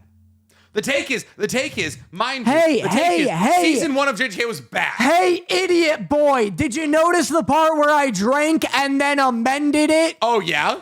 Yeah. You're right. That is how this game works. That's literally what happened. I said, I'm going to drink because I disagree with this take. And then I said a different take. Go. My take. Yeah. My next one. Elder Scrolls Online is online. Skip it if it's bad. It's bad. I don't have time for this. Disliking Gurren logging and calling it boring. I mean, yeah, You don't like I've tried to watch it like 7 times. I don't know what you want from me. Every time I try and watch Gurren Lagann, listen, I like that the sniper girl is got a big old sniper and she's got booty shorts on. That's fun. That was fun for 16-year-old Nick when Gurren Lagann came out. I don't. The rest of these are all saying he simply wouldn't die in a fire. Spoilers are fine. There it is. There it is. That's one. That's on me. Yeah? That's on me. Let's go. That's on me. Because you're wrong. You know, Nick's getting reflective in his drunkenness. We'll do a full shot for that one. Actually, we'll do that. I'm sorry to hear about your dead brother. He gets 5 big booms. Listen, should Nick be spoiling things? Probably not. But here's the thing, guys. You got to realize when you put out as much tape as Nick does, I put out 4.5 hours of content a week. I talk fast. All right. It's just crazy in our world. I get so excited talking to Danny about shit, and I assume because Danny is of comparable intelligence to mine, just slightly below. Yeah, drink on that. Like 10 or so points. That me and Danny, we know everything. And because if I know it, Danny knows it. And so I tell Danny about it because I'm so excited to talk to Danny about it because I only see Danny once a week. Everyone's like, oh, Nick and Danny, best friends. No. We see each other twice a week. We're on 2 channels. We do. And I'm 10 points below you. We do see Danny twice a week. But I don't see Danny any other times outside of that. And so I get so excited to talk to Dan because on Anime IRL, we're too busy. We're like, oh, we gotta interview. We're not busy. We gotta interview Squirsk and Squinaline about fucking whether or not they're a weeb. Nick just brings on a new, like, a booby girl I've never heard of every week. Hey, brother, the booby girls were your idea. You're like, hey, you want to blow Anime IRL up? Tits. And that's what we did, and it worked. Yeah, because that's how it people are works. Simple creatures. Anyway, should we wrap this up? No. No. Where are you? Not liking SAO? Bad show. I can't even wrap my head around liking that. The first 14 episodes are fucking a masterpiece. It's fun. It's an ironically fun show. Uh-huh. But it's like it's so bad it's good. But it's like I'm not a cheater or a boy. I'm a beater. I'm not a beta tester or a cheater. I'm not just a beta tester or a cheater. He's a beater. That's all I need. That's just my whole argument. Hey, listen. It's fun. It's fun. I watched when I was 16 years old, and I liked the part where the 2 characters kissed, and that was it. That's all I wanted. It's fun because it's edgy. Yeah. Like, that all helps. Not liking Bocchi the Rock. Bocchi the Rock. I just don't. It's not for me. I don't like slice of life. It's just repetitive. You ever consider that maybe you have a propensity to not enjoy things because of the fact that you make your own movies, and you're like, oh, I could make better than this? You know what's funny? I almost was like, I have a propensity to suck this dick, and then I was gonna take out my. You know what? Run it back here. I'm gonna ask the question again, and we'll just go from there. That's what went through my head. I was like, and then you take out your penis. Mind you, I like everyone to establish here. This is how much vodka Nick has had. I'm little. Danny's on his Donnie. Hey, Donnie. This is how much vodka Nick's had. Danny's on his first drink. I have only drinking calories today. I ran. Hey, brother, you only drink calories most days. You hate chewing. I'm always a lightweight. Yeah, I know. I don't love. Open another drink for me. I don't love repetitive shit. Open another drink for me. I gotta leave soon. I'll open another. Oh, soon? We still have like 5 more takes each. You're the one. Hey, listen. Who wanted to film this at 12:30 p.m.? Yes, I beat the traffic, but now it's already 3:30 and we're not even on Best Boy. Ski. Oh, fucking, we're whatever. Who gives a shit? Who gives a shit? These people don't care. I said Hunter x Hunter has better world building than One Piece. Releasal is a real world. Releasal's not a real word. You say that all the fucking time. I get DMs. Drink. I get DMs telling me to tell you to stop saying releasal. Should be a real word. No, it shouldn't. You know why? Because it doesn't do anything that release doesn't. Release and releasal do the exact same thing. Do the same but But releasal sounds so much better. It doesn't. It sounds like a jutsu, you idiot. You fucking moron. Oh, he's hitting the release no jutsu. Oh, you didn't even say releasal. I fucking hate you. I want to say like anime releasal right now is so bad. Anime releasal is a great time. It's a fucking all right. You know what? Fuck you. God damn it. Hunter x Hunter has better world building than One Piece. It simply does. It simply does. Oh, listen. I'll drink for the releasal thing. That's stupid. It's not a real world. Word. Guys, I've had a lot more to drink than Danny. All right. I'm not saying like you're projecting. I'm gonna go out and get ahead of it. I think I'm over-adjusted. Last time me and Danny did this, we drank the same alcohol. This time I did shots of vodka while Danny sipped hard juices. And I don't know if Nick is filming a video for the rest of the day. I think Nick is gonna take. I think Nick's gonna go cuddle with the dogs. And yeah. I don't know. I might get a second workout in. I don't know. Second workout post I asked drink. Dorky. I was like, hey babe, Danny's coming over at 12:30. We're drinking. What do you think would be easier to do while drunk? A video or a workout? And she was like, a video. And I was like, okay, cool. Work out before Danny gets here. I'm realizing right now, she lied to me. Yeah. Sun's up. I could have worked out drunk right now. I can barely string together a sentence. Yeah, I'd be a mess right now in a video. On my turn? No, I'm still talking about Hunter x Hunter having better world building than our One Piece. God. That was a lob at best, you drama queen. I didn't expect anything to hit me, so push. So it fell. Pull. Shackle. Stop it. So Hunter x Hunter has better world building than One Piece. It absolutely does. Oh, I'm sorry. That's not metal. That's not metal. You can't push that. That's plastic. I did almighty push. Oh fuck! I forgot. I used my parents' credit card to send you. How many did you get? So Hunter x Hunter has better world building than One Piece. Absolutely, 100%. Because Hunter x Hunter is only 450 or so chapters. It's actually like 420 chapters, and they've already established things like the Dark Continent. They've established, the entirety of the thing that Hunter x Hunter adapted as an anime, like the Chimera Ant arc. There is an entire world built out in Hunter x Hunter, and we are just now getting to the Dark Continent. And One Piece needed 1,100 episodes because we had to spend fucking 120 episodes on Dressrosa to talk about, Doflamingo makes smile fruits. And listen, One Piece does have great world building. It just takes longer. And so like Hunter x Hunter accomplishes more in a lesser amount of time. And that's the take. That's the take, all right? It's not about equating. This is the worst thing we could have done for PR. People already barely like this podcast. What do you mean? We're doing the best we've ever done. Yeah. Hey, Danny? This is the best we've ever done. Our last fucking, every time we put Solo Leveling in the title, just 50,000 views. Yeah. People like Solo Leveling. People love Solo Leveling. They hate us, though. Danny has the bigger ass. There we go. All right, my last one. The other one was good. My last hot take is that Dorothy is the top 10 woman, and she's not 1 through 9. No, double down. No. Double down. Listen, I mean a lot of no. That was awesome. I love Dorothy's top 10 women, and she's not number 9. I meant to go. She's not 10 through 10. She's not 10 through 9. So for context, Nick at one point went Dorothy. I'm trying to gas up Dorothy. Dorothy is in my top 10 list of women, and she's not 1 through 9. Hold up. Top 10 women. Go right now. Top 10 women. Rosa Parks. Oh, where is that? 10? Yikes. 1. Yikes. Top 10 women. Rosa Parks. Fucking. Oh, no. Sabrina Carpenter. Sabrina Carpenter. She's done so much. Top 10 women? In what capacity? Top 10 women, just all time. Just that I like. Name a woman. Let's do top 5. Top 5 women? Yeah. All right, so number 1. Yeah. Number 1? No, let's do 5. It's easier to go from the top down. Number 1? Yeah. Sarah Oliver. Okay. Number 2.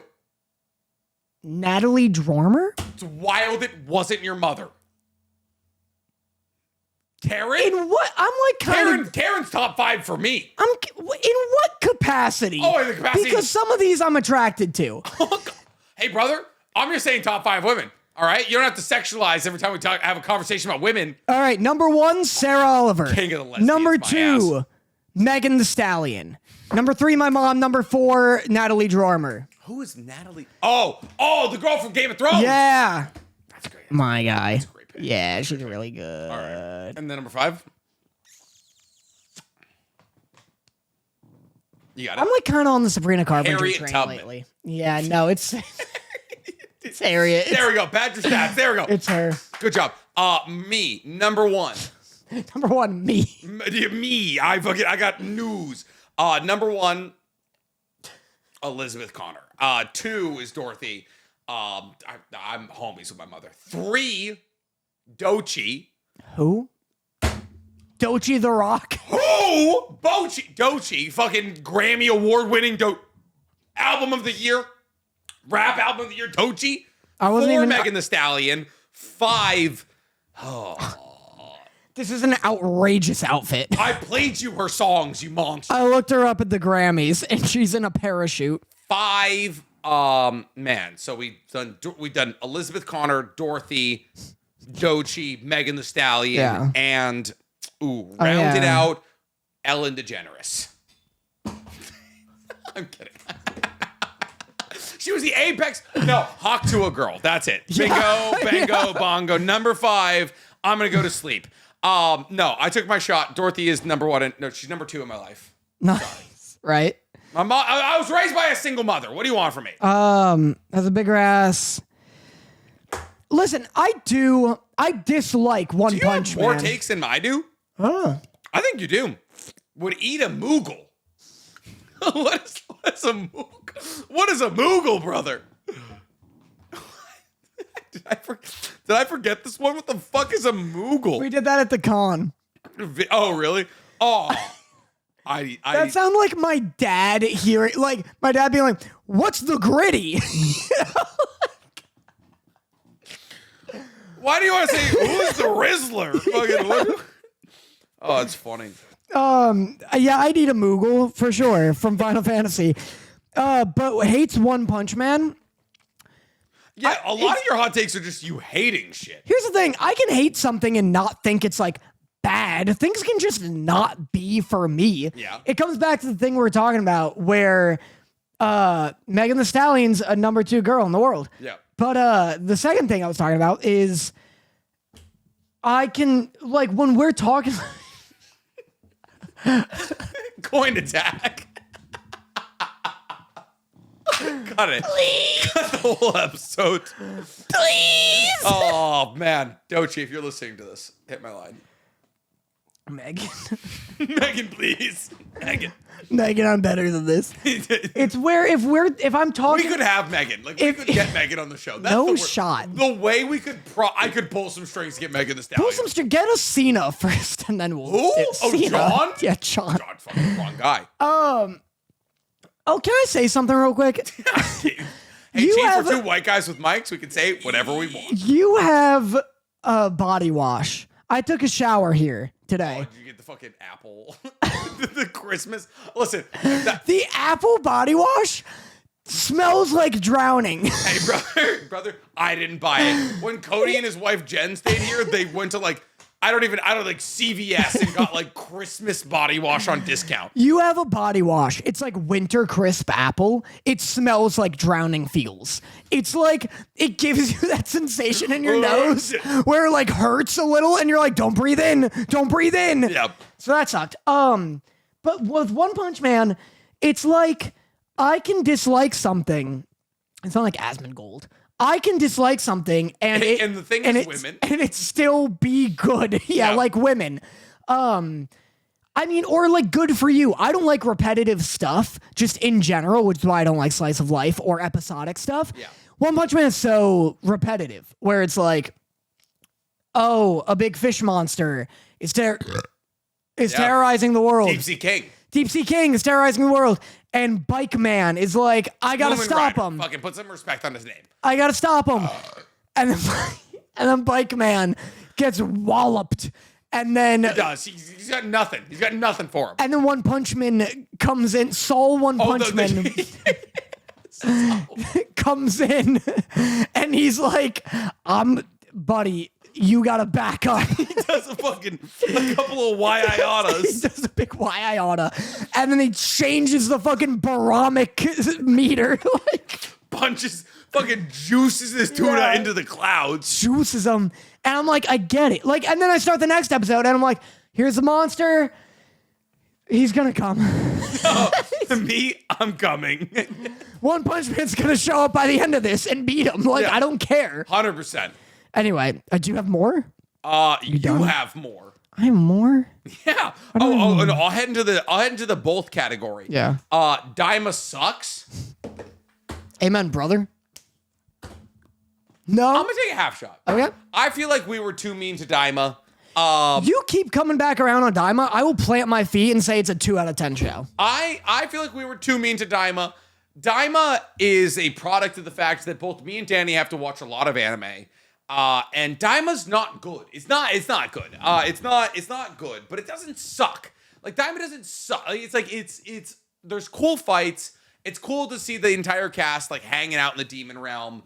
And maybe I'm just getting sentimental as I'm getting drunk. Or maybe I just want to get drunker. Because the drunker I get, the less, like, if I'm hammered by the end of this, I can convince myself, there's no way we're filming a video. Right. And then I'm just playing. This is a tax write-off. Dude, me and Amos are starting a Baldur's Gate playthrough. I think I'm just getting hammered. I'm just going to, like, probably order some food. Just hang out. I'll probably get a Benny's. Just hang out, you know? And so... Listen, I think we were not too mean to Daima, but unfortunately me and Danny have to be heavily critical of the anime that we watch, because that's what you want from us. Like, you don't want it to be like, oh, Daima, what another thrilling episode from Daima. Daima pisses me off, because it's like, if Christopher Nolan or Tarantino put out a movie that you felt was like them being lazy, like Tarantino put out like Pulp Fiction 2, and it just, it repeats all the shit Pulp Fiction did, and you're like, this is void of creativity and it's lazy. Mm-hmm. The fact that it's coming from Tarantino and makes it worse. Yeah. That's why, like, if Daima was like a new original, this being the last thing Akira Toriyama did is not great. I mean, it's unfortunate that he died, but like, next hot take. I'll say it. I'm happy he's gone. I'll say it's unfortunate he died. Wow. But like, the fact that it's Dragon Ball, it's the biggest anime in the world, like in terms of like recognizability. Yeah. It should look better than any anime's ever looked ever. Mm-hmm. Like there's laziness. I mean, it looks good. So it's like, there's not laziness on top of Toei, like Toei's putting in the money for it. Like Dragon Ball has the pedigree that every Dragon Ball property should bang. Yeah. And so when one doesn't bang, it's weighed down. Yeah. Even harder than if this was like a new IP. That's my beef. I like that. If like a new arc of One Piece comes out and it sucks, it's like, this sucks so hard because I know what One Piece can could be. do. Like I understand the heights at which it could accomplish. Yeah. All right. And then what do you have? I have giving up on Hunter x Hunter 7 episodes in, saying it was uninteresting. Yeah, I mean, Hunter x Hunter episodes 1 through 7 is like filler nonsense. It's not. He's just going around fighting Pokemon. You have to build a fucking store. And he's like, and he goes up to a guy, and the guy's like, have this drink. It's a laxative. And then he poops. He poops, Nick. That's your anime? That's the best anime ever? All right. He drinks the poop drink? Show me the first 7 episodes of Hunter x Hunter, Naruto, One Piece, Bleach. What I'm sorry, who's off to the races in 7 episodes, Danny? Naruto, probably the best out of those. Bleach is not bad. No, but like even Naruto is like, what do they do the bell test, episode 2, 3? Bell test is fun. Episode 2 is just revolving around Konohamaru bullshit. Bell test is way more fun. Bell test is fun. Than any test they do. Kakashi gets fucking rocked with kunai. Yeah. I stand by that, and I'll do some lightning round, because we've been doing this for a long time. JJBA is too silly. It's not enough plot. Stank doesn't know what the fuck he's talking about. Yeah, here's a hot take. Stank sucks. Yeah. I'll fire him right now. Fire him right now. All right, Stank. Your child doesn't get to eat this week. You're done. Bye. Cooked. JJBA doesn't suck. I don't even dislike JJBA. It's just... It's a bad reaction series, because every episode is just... I can't believe how bizarre this adventure is. So it's like, what am I reacting to? He's a woman this time. Yeah. Says Jerry Seinfeld. Look at his Oriana penis. Ooh, I just realized my Jerry. Everyone's Jerry is great. Jerry's a beginner level. He just goes up. He just goes up. I thought he had a dick. I can't believe it. I gotta find it. I can't believe I'm having coffee in these cars with these comedians. I gotta find it. I gotta do. I have a Jerry bit that I always do. Think about fucking a 17-year-old. Think about being a 35-year-old man fucking a 17-year-old. Find it. Found. You want me to jump my car? I spent the whole time keeping it on the ground. Now you want it to jump? That was great. Thanks. That was great. My God, 17-year-olds across the world just swooned. Woo. Anyway, Jerry fucked a 17-year-old. JoJo's Bizarre Adventure isn't like bad because it's silly, but it's bad to react to because of that. You just get burnt out. And then my last one, it's outrageous how invested the fans are in Pochita. I stand by that. Why? People love him. Pochita's not in that shit People long love a little enough. guy. People love a little guy. It stems from, am I drunk enough to call someone out? Yeah, absolutely. Say it. It stems from, I don't remember the specific what. You want this? Yeah. Give me this hard juice game, man. Is our longest ever episode? I know. You know, it's episode 100. They deserve this. It stems from a content creator who, when Chainsaw Man came out, was like, man, Pochita, I don't know what this is. It stems from a content creator who made a video when Chainsaw Man came out, and they were like, man, you know Pochita's my boy. I love Pochita, this and that. And like, I was getting Pochita slippers. You had Pochita slippers. I had Pochita slippers. I was getting right there. I was getting Pochita like plushes sent to me by Panda Mom. Thank you, Panda Mom. And come to find out, Nick's taking a call. Dorothy. Mid podcast. Oh, I was getting sent Pochita plushes. And the bitch isn't in the goddamn show. He dies like first episode, and then like isn't even and then he like isn't even a Ryuk. He doesn't really show up, and I'm like, why is Pochita shit everywhere? Yeah, this is like, what's a comparison? A comparison? It's I don't know. It's like Konohamaru being like the main merch character of Naruto. It's like Laboon being merch at all. That is true. Like, fucking just like not at all in the story whatsoever. All right. Last both ones here. AOT's ending was bad. I thought it was fine. I think all of Attack on Titan is low-key mid. All of Attack on Titan is low-key very okay. Yeah. It's just, people remember, like the highs of Attack. Have we walked back that take? I don't know. I don't know if I ever had it. Are we walking back that take? Because Attack on Titan's ending is, I don't think it's perfect. You think the manga ending's bad? I spilled everywhere. Here's the thing. Attack on Titan isn't like bad or mid. I just think the world is so unique. The premise is so good and fun. And the characters are good. And the tone is perfect. The tone is perfect. It's my favorite tone. I just looked at how much. I drank a lot. You should probably get lunch. I should get lunch? Yeah. I'm going to have a protein shake after this. Huge. The tone is perfect. A lot of Attack on Titan works. I think people forget how fucking convoluted, nonsense, and slow the pacing is. Yeah. So then when the last episode is convoluted and nonsense, but the pacing's pretty good, I'm like, that's okay for me. Yeah. Like, that works. It's not an ending I think about ever. Did we ever say that Ponyo wasn't good? I love Ponyo. I love Ponyo. Don't even fucking. What are we talking about here? Hawks is the MHA universe versus Punisher. Yeah, I love that. Hawks is killer. That's pretty good. He's killer. We're not backing that one down. One Piece isn't about pirates. I stand by that. That's just inherently true. Oh, It's about island politics. One Piece is about island politics more than anything. One Piece about pirates. Luffy isn't one though. Luffy's not a pirate. Luffy. You're right. He never steals. Doesn't steal, doesn't pillage, doesn't kill. Nami's a pirate. Nami's a pirate. Zoro's a samurai. Zoro is a pirate hunter. Yeah, he's a pirate hunter. That's the whole thing. Sanji, not a pirate. Cook. Luffy, not, Usopp, not a pirate. Robin. For those of you who aren't watching, Danny fucking gestured at long nose. Everyone on his crew that I've met so far, like Chopper, not a pirate. Yeah. They do no Doctor. pirate activities. Doctor. Piracy doctors, homie. Doctor, chef, architect, not pirates. Paleontologist, asshole. Paleontologist? No, she isn't. All right. No, she isn't. She simply is. Her whole thing is fucking paleontology. She reads ancient human languages.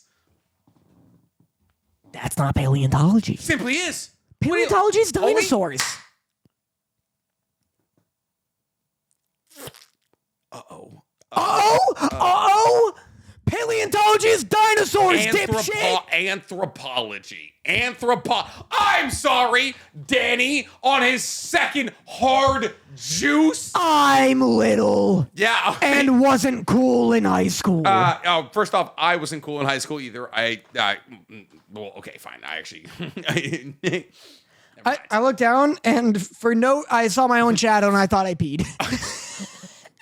I thought you were going to say I looked down and I realized I pissed. All right, that brings us to our favorite part of this episode, Love Letters, where we poll our live audience to ask a question that we answer live on the podcast. So, if you guys want to help us celebrate 100 episodes of Otakus Anonymous, please pop on over to our Patreon for the simple little task of $4.99 a month, where you can not only hang out with us 2 days early, but also get to hang out with us live as we film.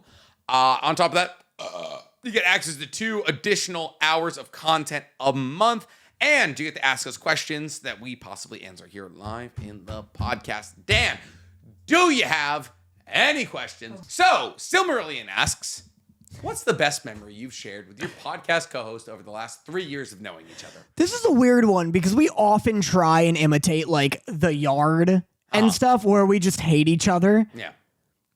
But we're like best friends. Yeah. I can only think of times I've upset you. Cause It's been a while. Honestly, you pulled an OG Danny recently. Danny was like, hey, yo, remember that project that we talked about doing together? No, that was That was a misunderstanding. You misunderstood. I've never watched Danny backtrack quite as fast as he did over the phone call recently. You misunderstood.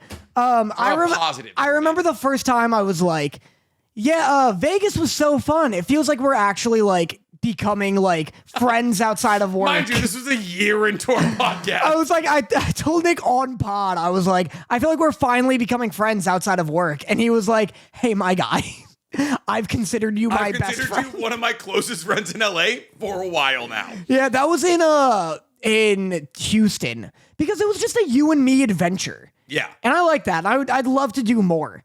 But well, we have Colossicon coming up. Do we? I got an email about Colossicon. They want us to come twice this year. Or at least me. I'm assuming both of us, though. I probably also got an email. So, all right, best memory? Let's just being boys hanging out. I liked my surprise party. Nick threw me a surprise party recently for my birthday. I do that. And that was fun because I was also just boys hanging out. But I really, really liked Colossal Con or whichever one we did. No, we didn't do Colossal Con.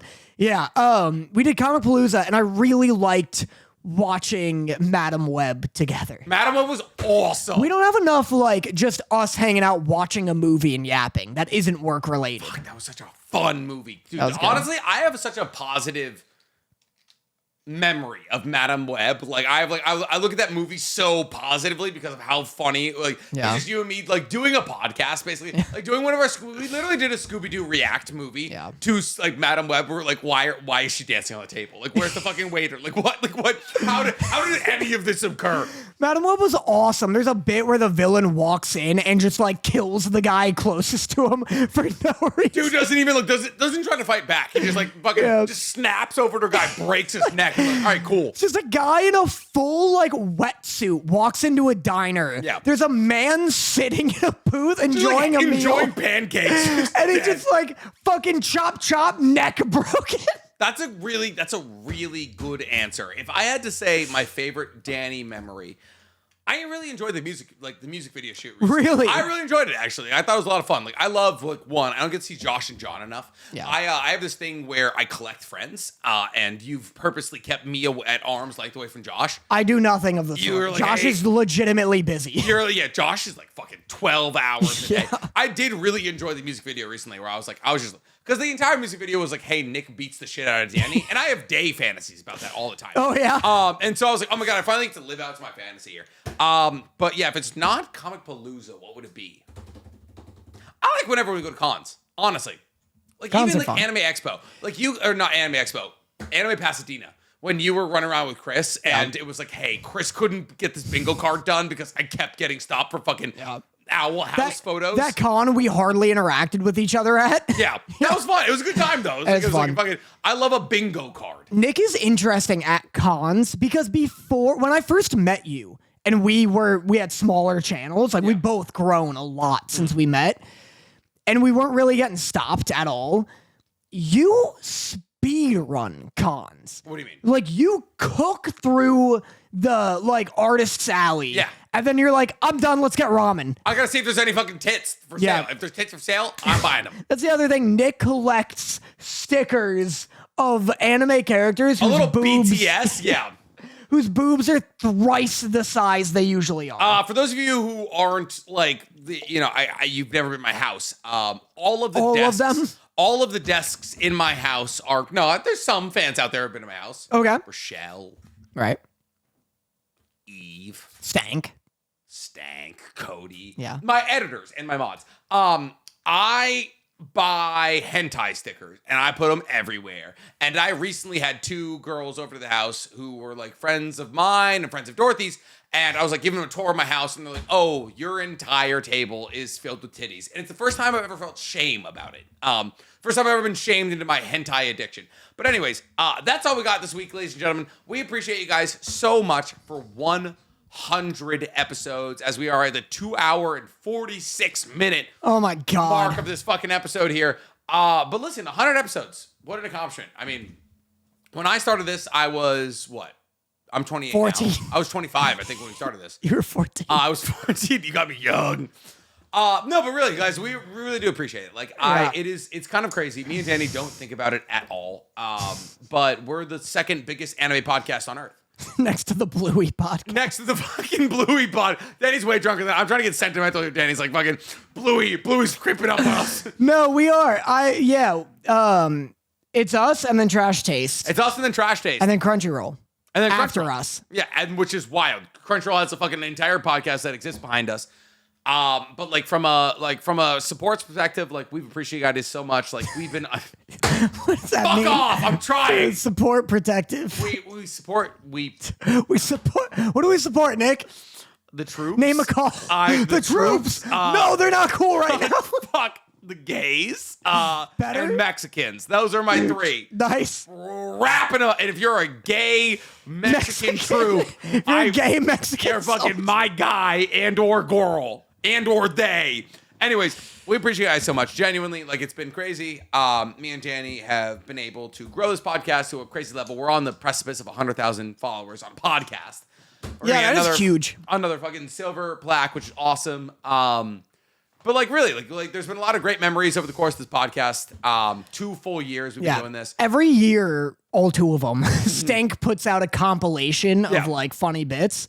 And I love it. It's awesome. It's great. It's funny. It's so funny to see how far we've come. Yeah. Me and Danny's first episode on this podcast revolved around fucking cereal and poop, right? Poop.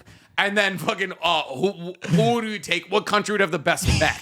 What country would have the best mech is still a great bit. I want to run that back. We should run that back. I was actually gonna run back our like Disney princess and an anime one. We'll do it next week. Like 2 weeks ago. That was last week. Okay, yeah. But I mean, because it did well. But yeah, the what country would have like what type of mech? Great idea that was wasted on like a nothing podcast at the time. Yeah. Us being like, oh, hey, here's Danny Motta of all 80,000 YouTube subscribers. Yeah. Honestly, and here's the thing. If anything, I haven't seen that much change over the course of the last 2 years. My channels are dying. You had a big, huge bump when you started pumping on YouTube Shorts. You were at 200K when we met, and now you're at like 400K. On what? On YouTube. Yeah, on all of it.